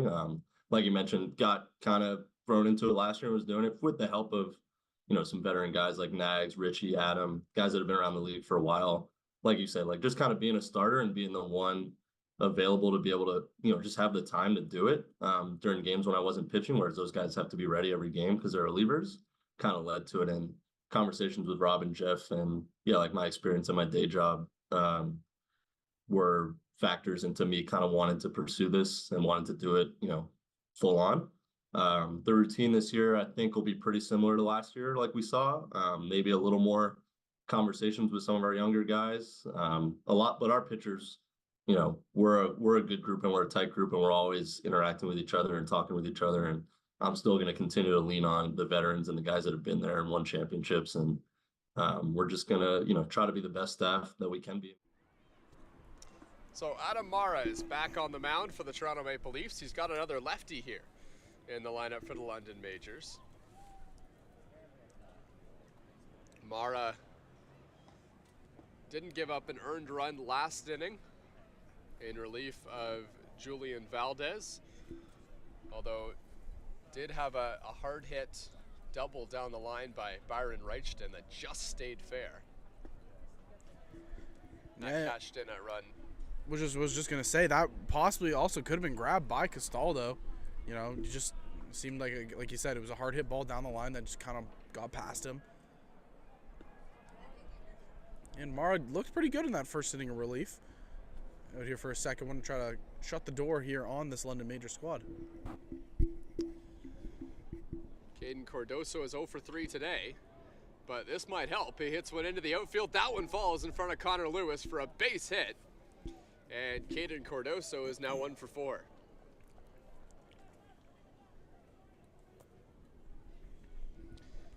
That's the first Inter-County Baseball League hit for Caden Cardoso.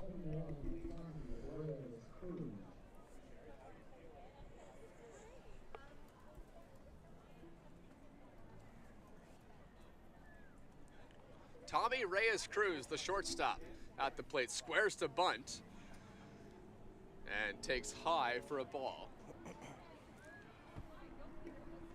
Just to finish that thought on Adam Mara, a guy who, he's a crafty pitcher. He's going to throw a lot of different pitches, but the most important thing is that he throws them for strikes. And that's his philosophy.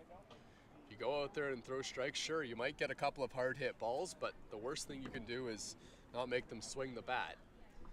And he would love a hard hit ball right to an infielder, maybe on one hop right here. He would love it. Squaring to bunt again is Reyes-Cruz and takes inside, ball 2. Get a ground ball here, induce the double play, and you're sitting pretty to try to go out in this inning. 2-1. Outside. 3-1.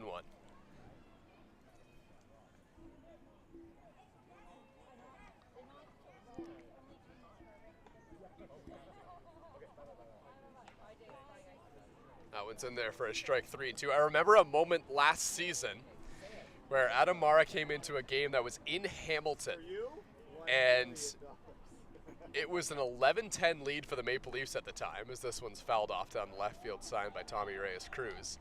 And Mara, I believe, was tasked with getting 4 outs.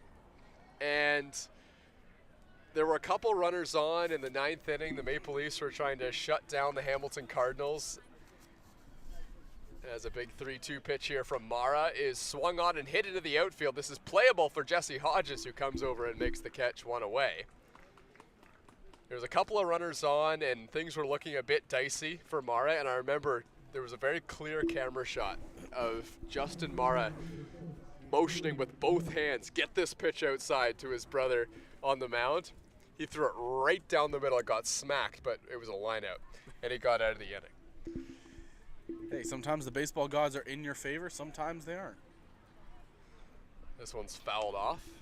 Victor Plaz is the batter, and he's getting his 4th at-bat.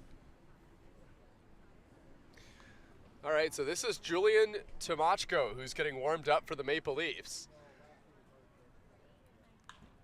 Plaz hits one in the air. Some more soft contact on a pitch that's a strike from Adam Mara, and that is out number 2 as Ryan Dos Santos makes the catch. So Julian Tomachko, I talked to him. He was on our show Leafs Weekly, and we talked about a little bit about this season, but he's a guy who he had to undergo a bit of a tough stretch in his career, as he was one of those players who was just coming out of school right at the time COVID-19 hit. And he got his contract playing out in BC to play some professional baseball, and Then things got shut down, so we've had to find a new opportunity. So he's a guy who's had to battle through his career. Now he finds himself here with the Toronto Maple Leafs, and last season I don't think went the way that Julian Tomachko wanted it to go. And in big reason it was because he really only had 2 pitches. As this one's hit on the ground, this could be a tough play. Mara covering beautifully, makes the catch. We'll have more on Julian Tomachko when we come back, but great job there by Dan Mara as he gets through a scoreless inning in the 7th.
Jose Vinicio is going to lead things off for the Toronto Maple Leafs, and he will be against Travis Keys, the new pitcher for the London Majors.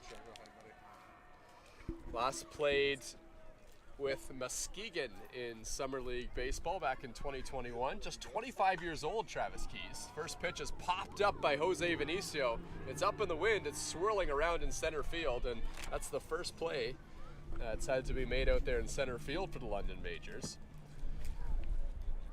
Andrew Lawrence there to make the catch. Coming to the later stages of this one, just wondering, what are this Maple Leaf squad going to do to try to answer back?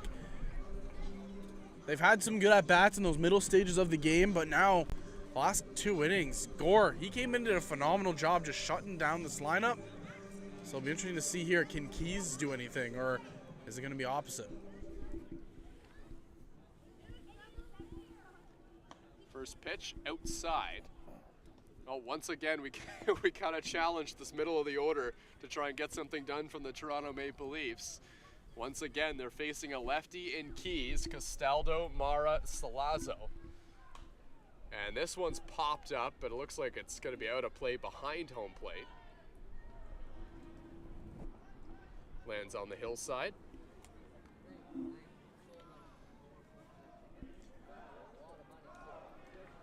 And we mentioned it earlier, but again, a really good turnout for this Maple Leafs home opener. You can hear the crowd getting into it here.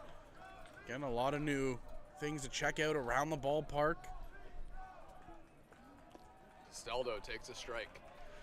Looked like an off-speed pitch there from Keys.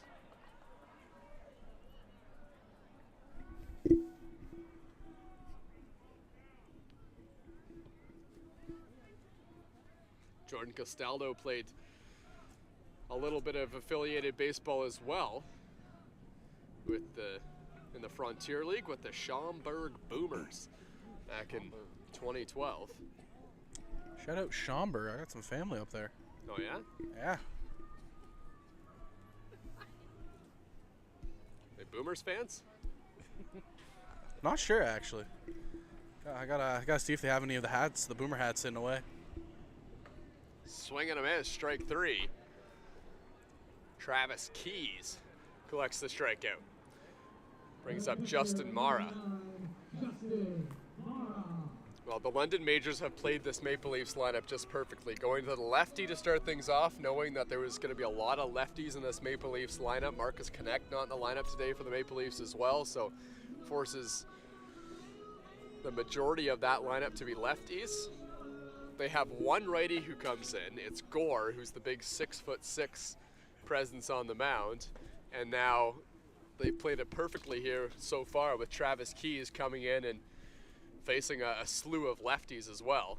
And if it does get past Justin Mara, it'll be another lefty and John Salazzo on deck. Mara pops it up. This one is playable on the infield. Who's gonna get it? And it's the first baseman who comes in and makes the catch. Caden Cordoso had to deal with the swirling wind up there at Dominico Field. Great inning there by Travis Keys. He gets the Maple Leafs 1, 2, 3, and it's a 5-3 lead for the London Majors over Toronto.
Well, the first look at Julian Tomochko here in 2024.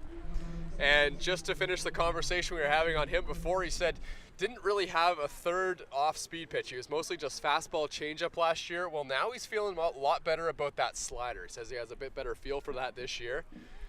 And Sam Green actually kind of called out some of the younger pitchers, or not called out, but challenged some of the younger pitchers on this Maple Leafs team. And he said, one, every inning that the Maple Leafs throw this year has got to be a quality inning if they're going to try and challenge for an IBL championship. And he said guys like Julian Tomochko are going to be really important players to try and bridge the gap to some of their big relievers down the bullpen, like Dustin Richardson, if the Maple Leafs can get a lead. Yeah, and Tomochko, he has a good build on the mound. You see him out there, he has a good presence, good arm, very lively arm.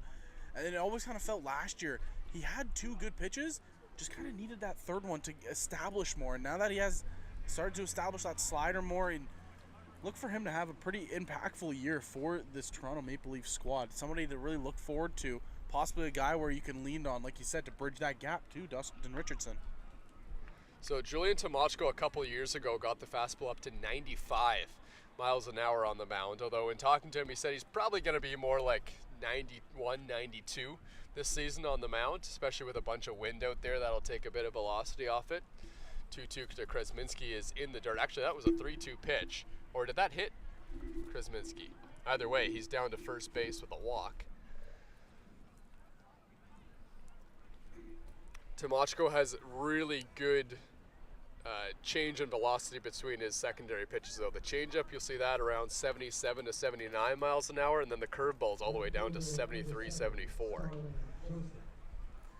Yeah, if you can keep that same arm angle and you have that deception in your pitches with that speed differential, you can be a really elite relief pitcher, and you can a good pitcher in this league. He's got a bit of a unique, I guess it's not too unique, but he's got a bit of a unique grip on the changeup as well. He goes with that 3-finger grip. The reason I say it's not too unique is because he said he got it from Luis Castillo in Major League Baseball. He's got 4 seams on the baseball, kind of 4 seams on the baseball. Kind of offsets it just a little bit.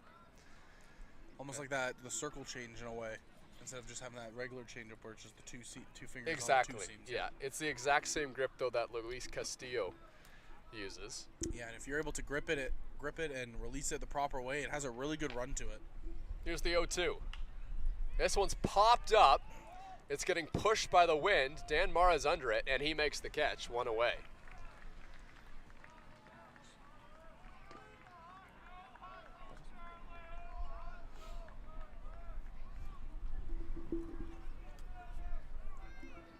Actually, is that Charlie Towers at there at second base? Yeah.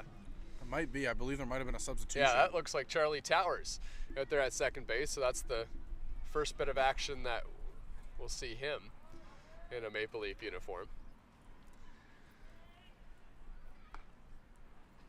Pitch outside from Tomochko. Julian Tomochko didn't always used to be a pitcher either. He actually came up as a first baseman. And I said, well, how could of all the positions to switch to pitcher, why is it the guy who never throws the ball? You said the lack of throwing helped him with his command. He was able to work more on his mechanics on the mound. He was playing at McMaster University. They needed some arms, so his coach said, why don't you give this a try? And he's been a pitcher ever since. Hey, why not? If it works, it works. 2-0, fouled straight back by Reichsten, who had a good cut at that one.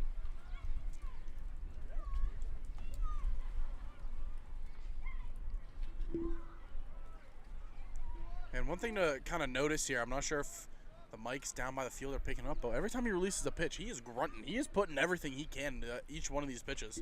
Yeah. No, I think I actually forgot to turn the mics, or field level mics on. Ah. Yeah. Got you. Yeah. Yeah. They're still in my Amazon cart.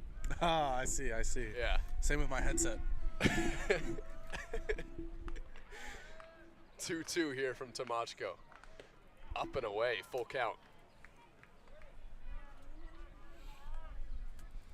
Played baseball with the Fort McMurray Giants, the Edmonton Prospects, and the Okotoks Dogs.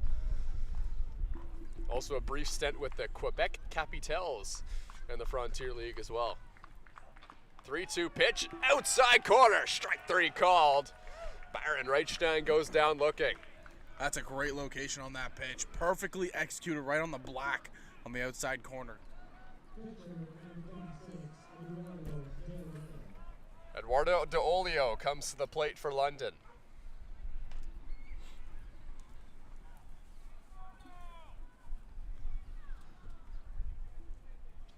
Tomashko checks on the runner at first base. Now here's the first pitch, and this one's skied in the air. Not particularly deep. Connor Lewis, standing in center field, makes the catch. And this does look like a really good version of Julian Tomashko right now as he gets through a relatively clean inning for the Toronto Maple Leafs. It's London who leads 5-3.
Carrington about the transition about becoming a pitcher in the IBL and what he might be featuring.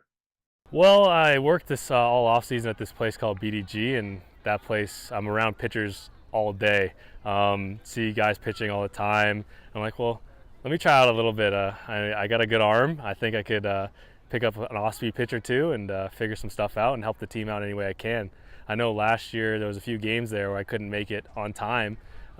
Due to other stuff, because IBL players, we got other stuff to do in our lives. But if I can make it there a little bit later now and be an option out of the bullpen to help the team, I think it's really great.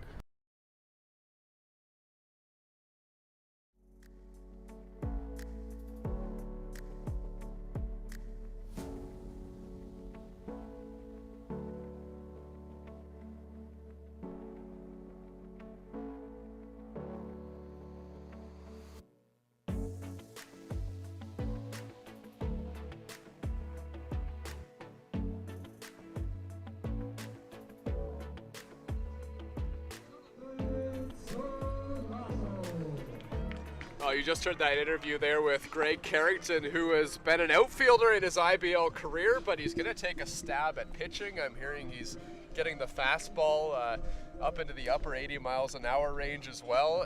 And, he said that due to his commitments outside of the IBL with his job, he might not get to the game on time every day. And if he could provide some value out of that bullpen later on in the game, that would be huge for the Maple Leafs. Yeah, I mean, hey, anything you can do to try to provide some help, it's massive right there. And if Carrington could add in that, the ability to throw some innings, possibly eat some of the long innings, that'd be massive for this bullpen. Yeah, it goes to show how much of a team player Greg Carrington is as well. Just trying to provide as much value as he possibly can to this Maple Leafs team as Salazzo swings and misses at a nasty breaking ball there from Keys, who had a 1-2-3 inning last time up.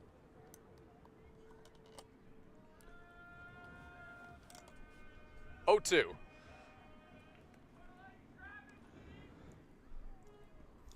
In the dirt. Salazzo lays off this time.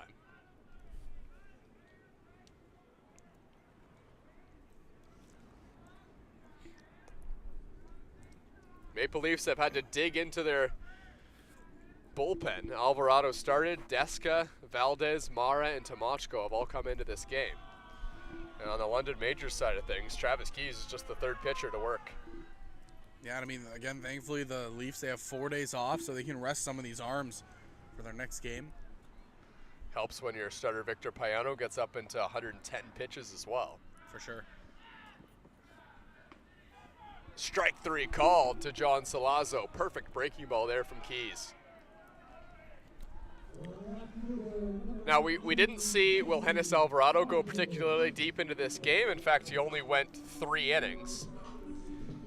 But that's not to say that the pitch count won't be, or the leash on the pitch count won't be a lot longer for Alvarado later in the season. In fact, we saw Wilhennis Alvarado get up to, I believe, 147 pitches once in a playoff game last year. It was the game against the London Majors. Actually, it was the last game at Dominico Field, I believe, against the Welland Jackfish, where he went all 9 innings through 147 pitches. Just easing things into it. Last thing you'd want to do is overdo it right at the beginning of the season. Yeah, and especially with a player as important as Wilhennis Alvarado, you don't want to hurt that arm in the first game. So, let him build up and get fully ready for this long season. So here's the situation for the Toronto Maple Leafs right now. There's 1 out in the inning. They got Hodges and Towers coming up. Hodges checks his swing. First base umpire says no swing.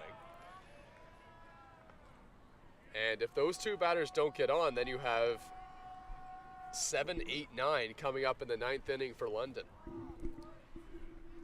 And you got Chris Nagorski warming up there in the bullpen.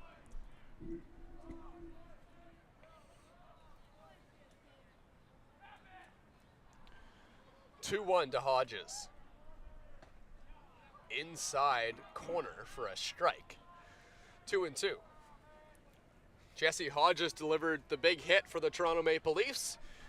It was a ringing double into the gap in right center field. Cashed in 2 runs. Hodges is 1 for 2 on the day. And now he lines one on a hop into the outfield for a base hit. It's a 2-hit afternoon for Jesse Hodges.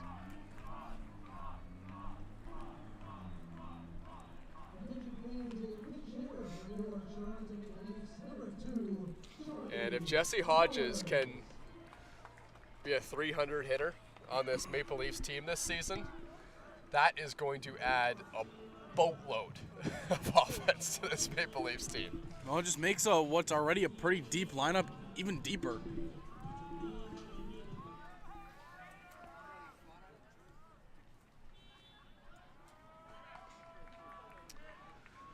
So the first at-bat for Charlie Towers as a Toronto Maple Leafs, played for the Hamilton Cardinals last season. Charlie Towers, I would imagine, has that connection with Maple Leafs GM Jeff Lounsbury, as Lounsbury was the GM of the Hamilton Cardinals for many seasons. Now here with the Maple Leafs. And what a job he's done as well this season. Not easy to bring all the players back, get the buy-in from all the players, but Lounsbury obviously a well-respected person in the baseball community. Yeah, fantastic job. Again, a lot of uncertainties at the end of last season. Not sure what would this Maple Leaf squad be coming into the 2024 season. Didn't know, even from off the field standards, you didn't know what this team was going to be or what was going to be around this team. And for what's happened, I think, truthfully, it's just best case scenario for all factors. 3-0 in there for a strike. So it's 3-1.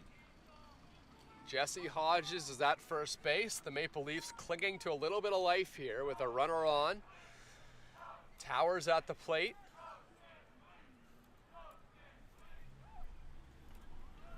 That pitch is inside ball 4, so a couple of runners on here for Toronto. How about that at-bat there from Towers? Your first at-bat with the new squad. First at-bat with the new squad, and you're able to draw a walk like that and just pass the baton down. And this will also be the first at-bat of the season for Anthony Buenaiuto. Now, Anthony Buenaiuto has had a bit of an unfortunate baseball career of late. Broke his leg last season early on. He was supposed to play for the Maple Leafs, didn't get that chance, and I know he was just heartbroken to not be able to play last season. But before that, or I guess after that, over the offseason, played at the European Championships, playing for Great Britain. He's born in Canada, but both his parents born in Great Britain, so that's the last bit of baseball action that he played. And he is a guy who has oodles of power as well. He can really drive the ball. And what do you know? The Maple Leafs producing another power left-handed hitter. I mean, hey, why not add to what it's already such a core of powerful left-handed hitters?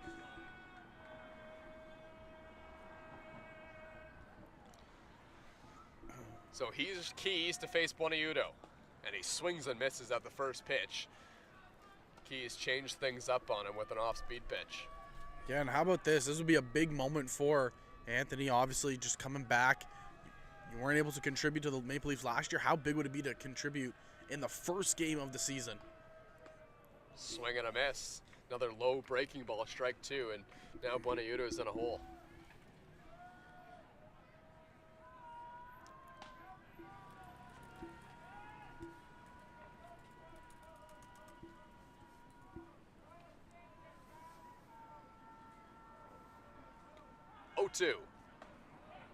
That one's just high.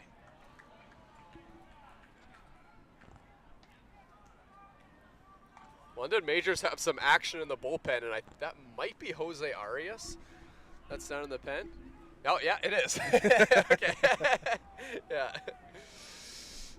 He will be a tough customer for the Maple Leafs, although I think Jose Arias is going to spend most of his time starting this season, but I guess we'll see. I don't know if the London Majors have a secured closer role right now. So that pitch is outside to Buonaiuto. And Eduardo Dolio has a look at the runners. Buonaiuto has got himself back in the count. It's level at 2-2. Might be Braden Farrington there alongside Arias. 2-2. Buonaiuto hits a chopper. This could be a tough play. Fielded by Kuzminski, and he throws to first, and Buonaiuto takes a tumble as he goes over first base. Might as well get that jersey dirty. Yeah, so I think the sliding glove came out of the pocket there of Buonaiuto as he was trying to first base, and he tripped over it. Or was the elbow pad? Yeah, the elbow pad popped off. Yeah. I mean, hey, when you're hustling hard down the line, anything can happen. That's actually a productive out, though, because it moves both runners up. And Ryan Dos Santos, who can put a single into the outfield with the best of them, is at the plate. He's had some tough at-bats today against the lefties. Hasn't really gone his way. But obviously he would love to just kind of contribute right here. The other thing that the Maple Leafs would take right now is a ground ball that's not fielded cleanly, because Ryan Dos Santos has blazing speed. Yeah, that same ball that's just hit, if he hits that, he's beating that out easily.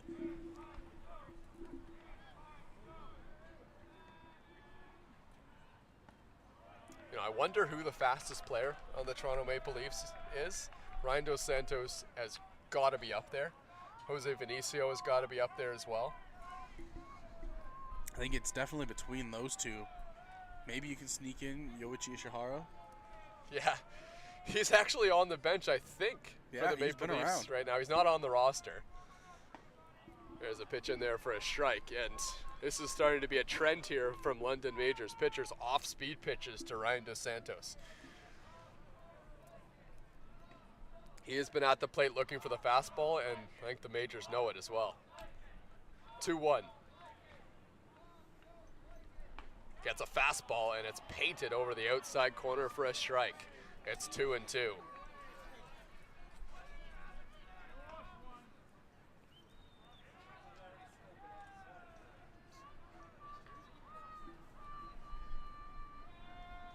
Dos Santos hit .292 last season with Toronto. A 2-2. Dos Santos hits it into the outfield. It's down for a base hit. That's going to score 2 runs. It rolls all the way to the wall. Dos Santos blazing around first base, and he's into second with a big celebration. Ryan Dos Santos ties it up with an RBI double. And how about that? We were talking about him getting kind of peppered with off-speeds. He sits on that pitch. It looks like another off-speed.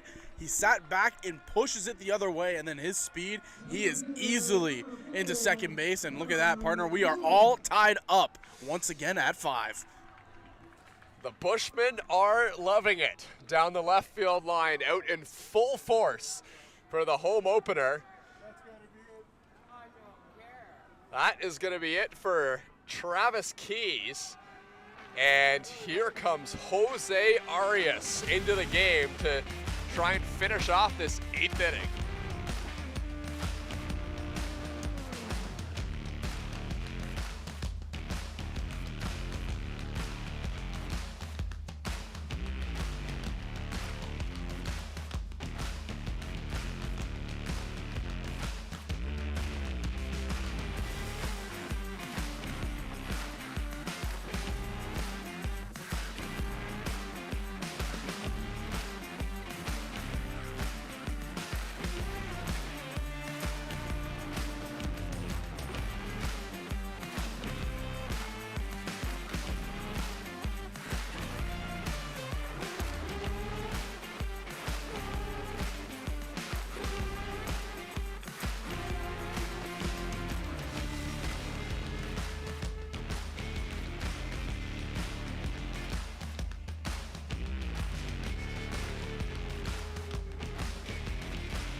So it's Jose Arias who's in to try and clean up the damage. There's 2 outs. Ryan Dos Santos has delivered a clutch RBI double that's tied the game for the Maple Leafs, just like Jesse Hodges delivered with 2 outs for the Maple Leafs a couple innings ago. Jose Arias into the game.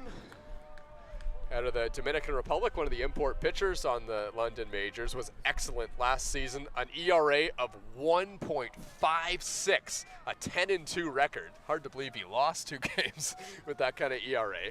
He's a big pitcher, though, for London. Here's a ground ball. This one's to shortstop. Played beautifully. A throw to first and picked at first base by Caden Cardoso. What a play between Tommy Reyes-Cruz and Caden Cardoso. And the Majors get out of it. 1 pitch for Jose Arias, but we are tied 5-5 heading to the 9th.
tell me a little bit about those teams? Was there something about those Barrie Baycats teams, especially when you'd won 5 in a row, that kind of separated you guys from everyone else?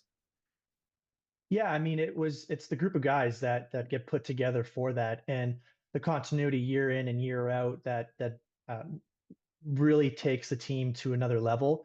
Obviously, talented baseball players has an effect, and we had some good baseball players over those years. But if you have a core group of guys that stick together, they like playing together, they hang out off the field, they want to see each other succeed. Those are the types of teams that make it far in the playoffs. And then you sprinkle in some really good baseball players, and it takes a team to that next level. So really, it's about the guys. It's about support, from the ownership and the fans, and just that energy that gets brought to the field every single day.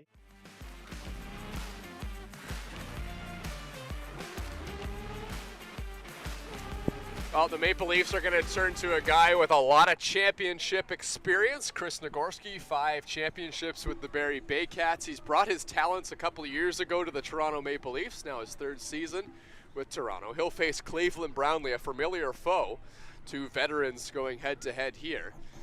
Top of the 9th inning, the Maple Leafs tie it on Orlando Santos' 2 RBI double with 2 outs in the 8th.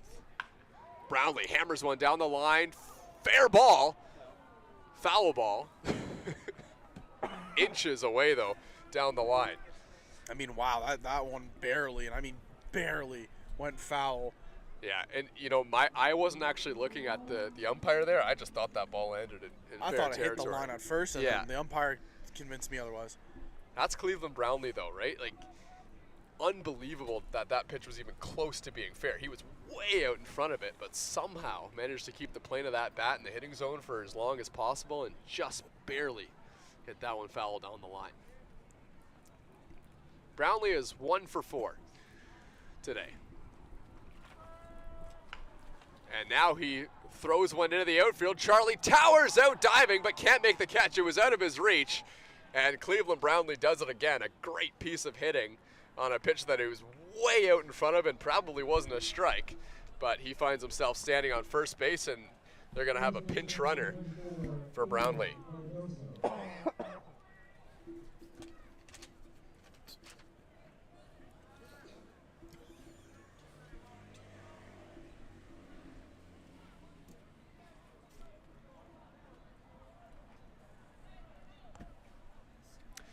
So Champ Gardner is going to get his first bit of action for the London Majors at first base. Gardner, from what I'm told, was excellent in the preseason for London.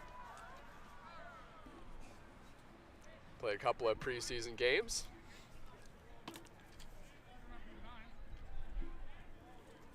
Caden Cordoso is at the plate.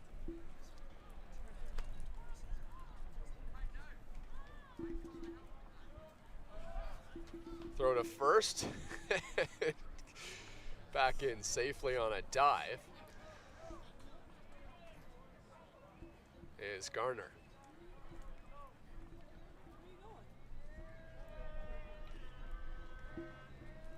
Here's the 0-1.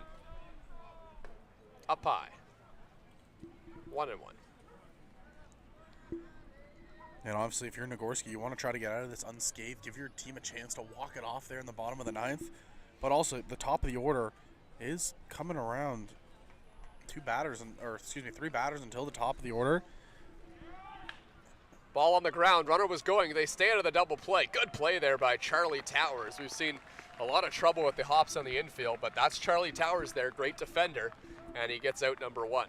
Yeah, Silk Hands over there at second base is Towers. A good job to just kind of get around the ball and play it to your chest. So Champ Gardner has played a lot of college baseball. 3 seasons at Benedict College in the NCAA, 2 seasons at Middle Georgia and the NAIA, and he's played 484 college baseball games when it's all said and done. Great track record. That pitch is outside. Runner in scoring position for Tommy Reyes Cruz, who made a heck of a play to get his team out of the inning in the bottom of the 8th. Went way to his right to make a play, and then a one-hop throw. Now he throws one into the outfield. That's down for a base hit. That is going to score a run. Tommy Reyes-Cruz blazing into second base, and he's in there safely, and the London Majors have taken the lead. Just a good piece of hitting. Looked like a pitch on the inner half, and Reyes-Cruz, he's able just to kind of turn on it and dump it softly into right field. Well, Tommy Reyes-Cruz had a .288 batting average last season. Ton of strikeouts, but he's off to a great start this year.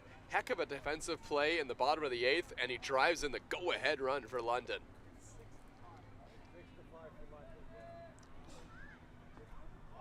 Nagorski delivers a strike. The back and forth all game long is what we've gotten here. I mean, London, they struck first, Leafs answered, London strikes back, Leafs answered, and now London once more, they strike to take the lead. Well, a year ago, on the home opener against the London Majors last season, it was an exciting one as well. It took all the way until the 8th inning for the Maple Leafs to take the lead. They ended up winning the game 5-4. Adam Mara came in and got the save, and the winning run was scored by J.J. Dutton. J.J. playing college baseball this year.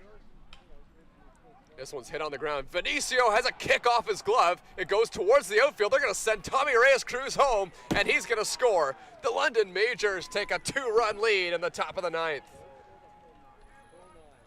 That's just a tough break for Vinicio there at shortstop.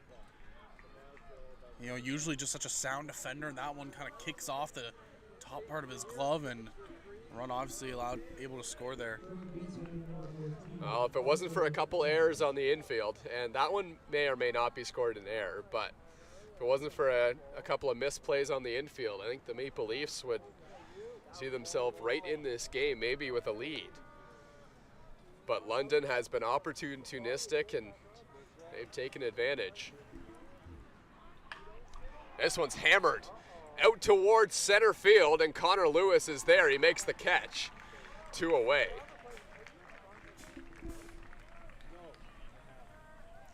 Andrew Lawrence got a pretty good piece of that one.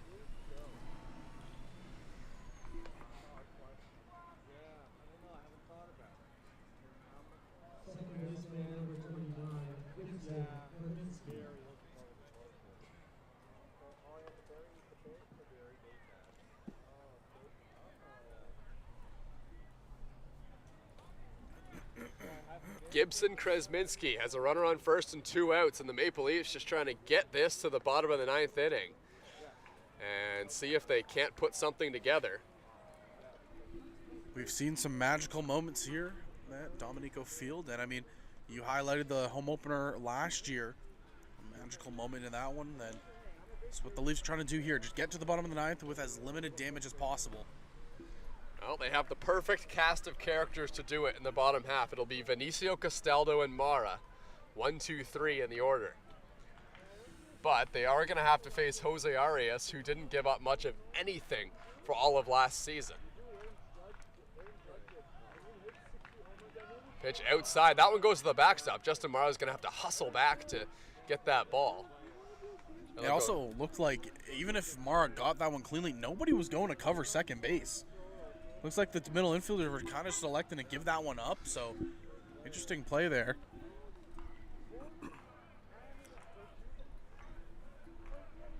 It's an important run, though.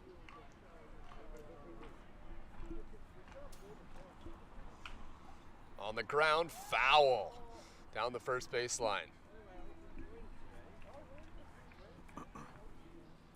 Gibson Kresminski was maybe a foot away from keeping that one fair.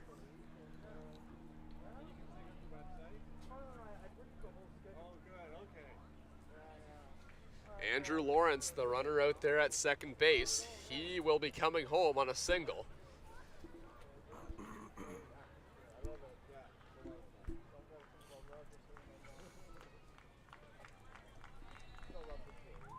The 2-2, and Chris Nagorski will disengage with the rubber.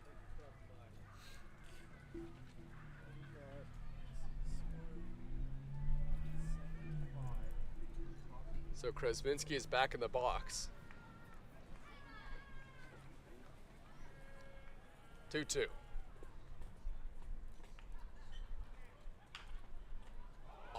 Chris Nagorski with a backhanded stab at that one. He stops the baseball.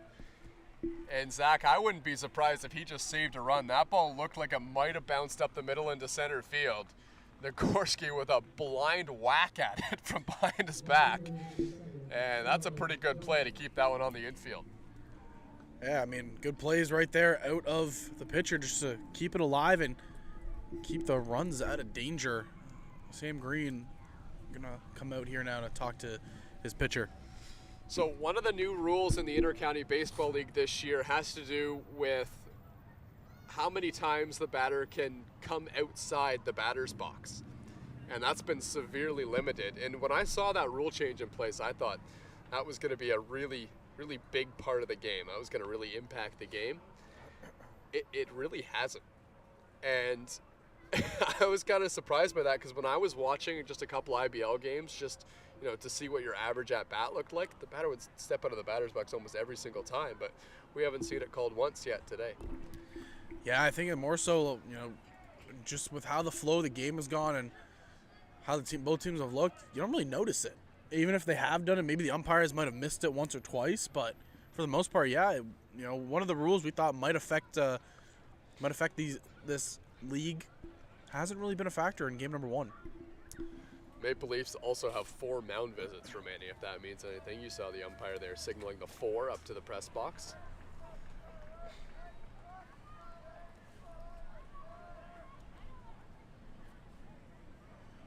I think we just saw Dean Christidis down there in the bullpen as well, warming up for the Maple Leafs. But Nagorski's focus is right here on Starlin Joseph. 0-1. Up and away.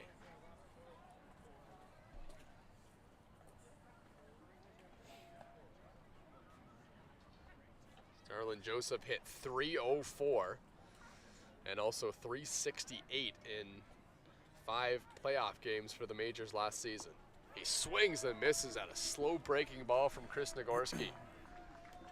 And that's just the veteran presence on the mound by Nagorski. You see Joseph, he's on that fastball. Nagorski comes out and has that deception in the off speed and has Joseph just way out in front.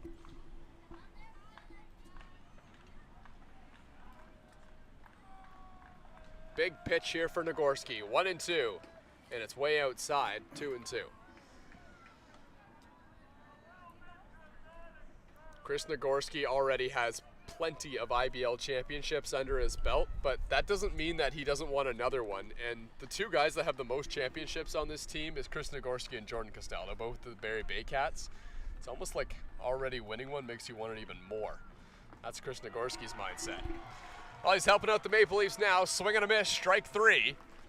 Starlin Joseph goes down. Chris Nagorski gets out of the inning, but the London Majors score 2. They lead 7-5. Last chance coming up here for the Leafs.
It's 1, 2, and 3 coming up in the Maple Leafs lineup. Jose Vinicio is going to lead things up. He's up against Jose Arias.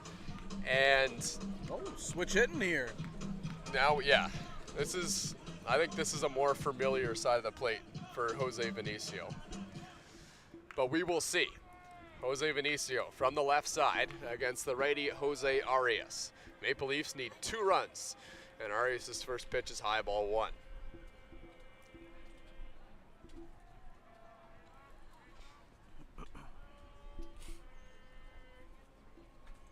You said it in the top half. They have the right people coming up. Into the outfield, down for a base hit. Jose Vinicio is able to fist one into the outfield, and that is a very classic Jose Vinicio hit. And all of a sudden, the tying run is at the plate. Jordan Castaldo might not be looking to pull the ball right now. And if he gets good wood on it, he has hit some balls to opposite field and left that have cleared the fence in his time as a Maple Leaf.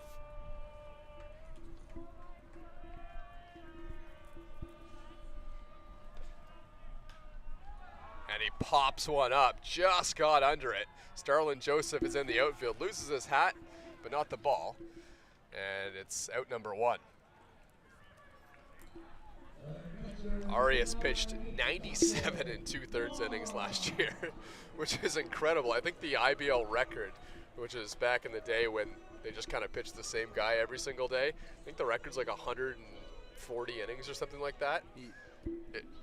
Arias is never going to touch that amount. No one is ever going to, but boy, that's closer than you would have thought to the record, isn't it?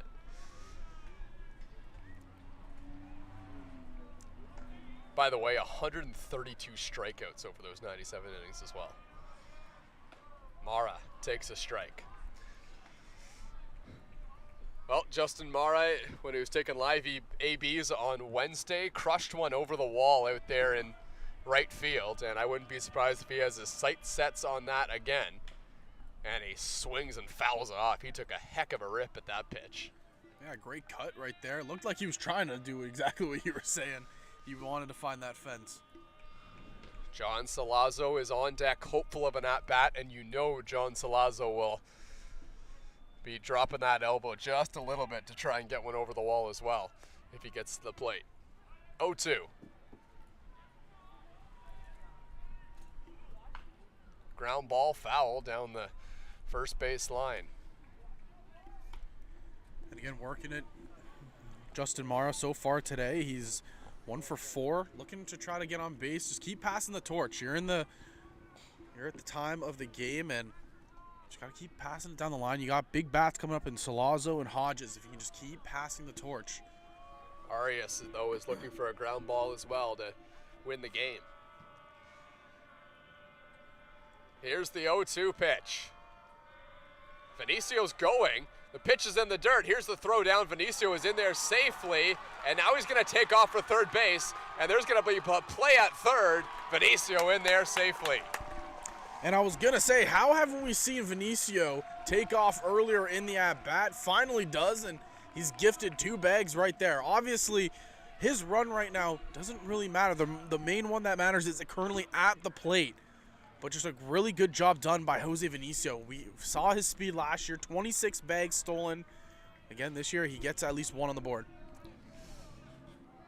Now, Vinicio had to be absolutely certain that he was going to steal second base there, because his run does not matter for the Maple Leafs. It's the one at the plate that does. And that one's low. Justin Mara is battling here against Arias after going down 0-2.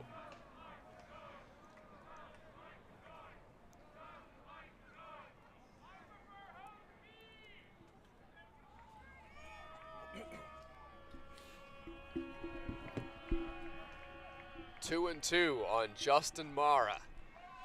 Here it comes. It's low, ball 3. And just how about this at bat by Mara? The veteran presence just kind of showing right here at a number 9.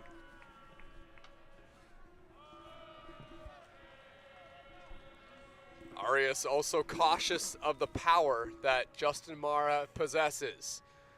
Now a 3-2 pitch.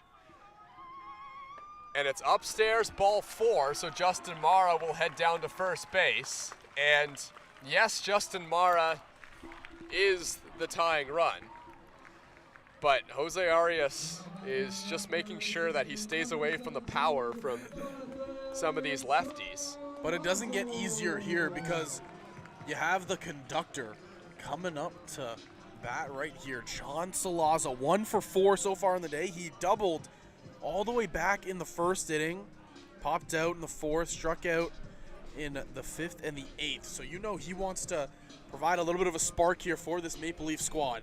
Yeah, and if you're John Salazzo, think more about keeping the line moving than trying to hit one out of the ballpark here and win the game. Obviously, if you get the pitch you want, take a good swing at it. But for John Salazzo, he can get a little bit pull happy at times, but he had a beautiful hit the other way where he took one into the outfield to left field. If he has that same approach, he doesn't need to put a ton of bat on the ball to hit it out of the ballpark. He's got tremendous power naturally.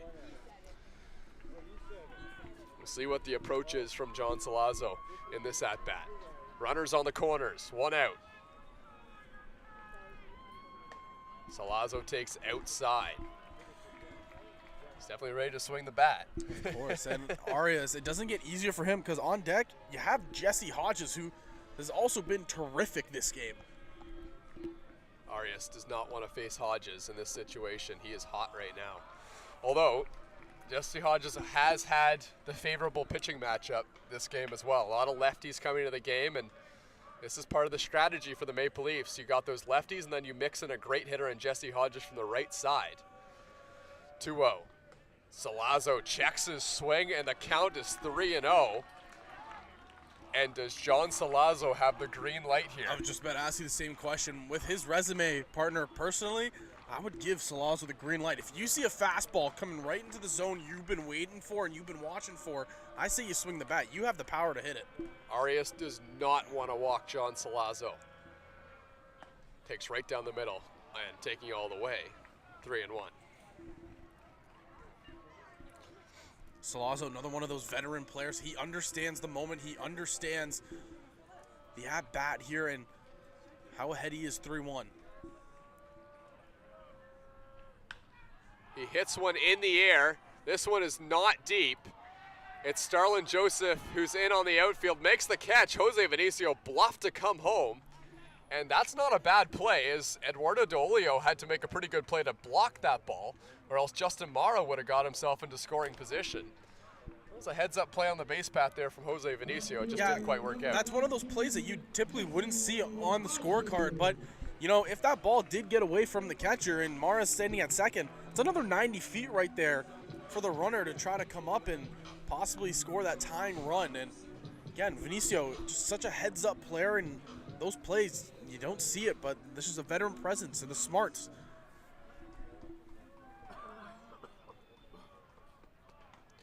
So it's Jesse Hodges at the plate.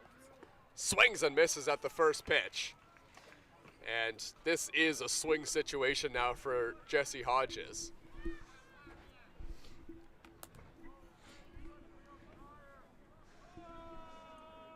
He is looking to hit something into a gap or over the fence in this situation. 0-1. And he hits it foul down the left field line, and this is going to be a battle now for Jesse Hodges against the tough pitcher in Arias. You see him step out, take a timeout. Saw him kind of nod his head a little bit, saying, okay, here, it's game on. Yeah, and you saw Hodges right there. He got the pitch he was looking for. It was just more so, he was just over top of it. So, you see, like you said, he took a step, said, hang on, took a breath, and now he's back in the box. So here's the 0-2. Hodges takes in the dirt. Blocked by D'Olio. Big block as well, remember. Massive. That run at first base is the tying run. And Justin Mara, if he was able to move up to second base, then Jesse Hodges' approach at the plate might change. And you said it's going to be a battle. Jesse Hodges, we've seen him put together some great at-bats all day. 2 for 3 on the day. Last 2 at-bats, a double and a single. 2 RBIs as well for number 19. Charlie Towers is on deck. Took a 4-pitch walk in his last at-bat. Here's the 1-2 to Hodges, and he takes way outside and in the dirt and blocked again by D'Olio. And what a spot it would be if Hodges is able to work this walk, the spot for Charlie Towers to come in, try to make a name for himself here in the Maple Leafs uniform.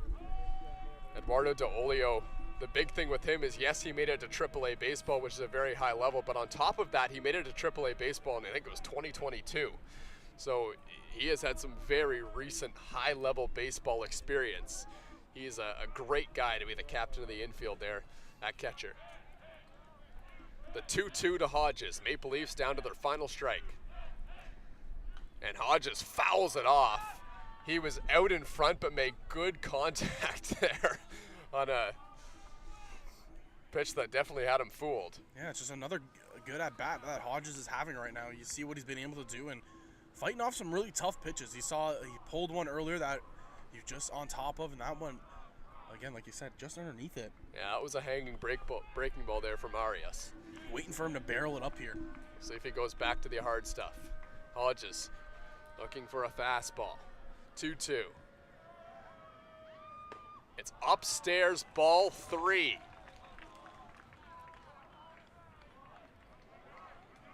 Well, Mara will be on the move here at first, so if Hodges can put this into a gap, most likely Justin Mara is going to be scoring from first base.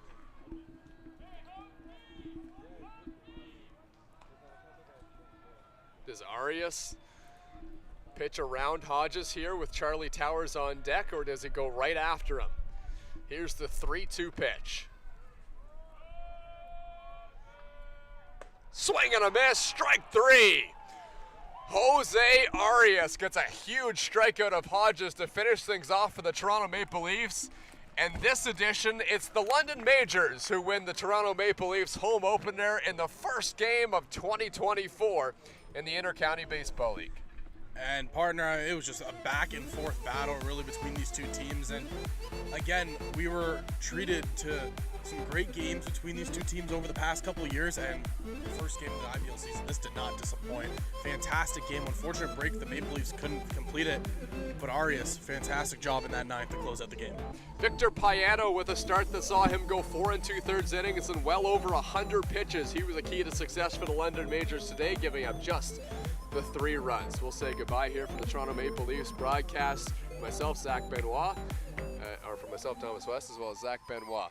We'll see you next time.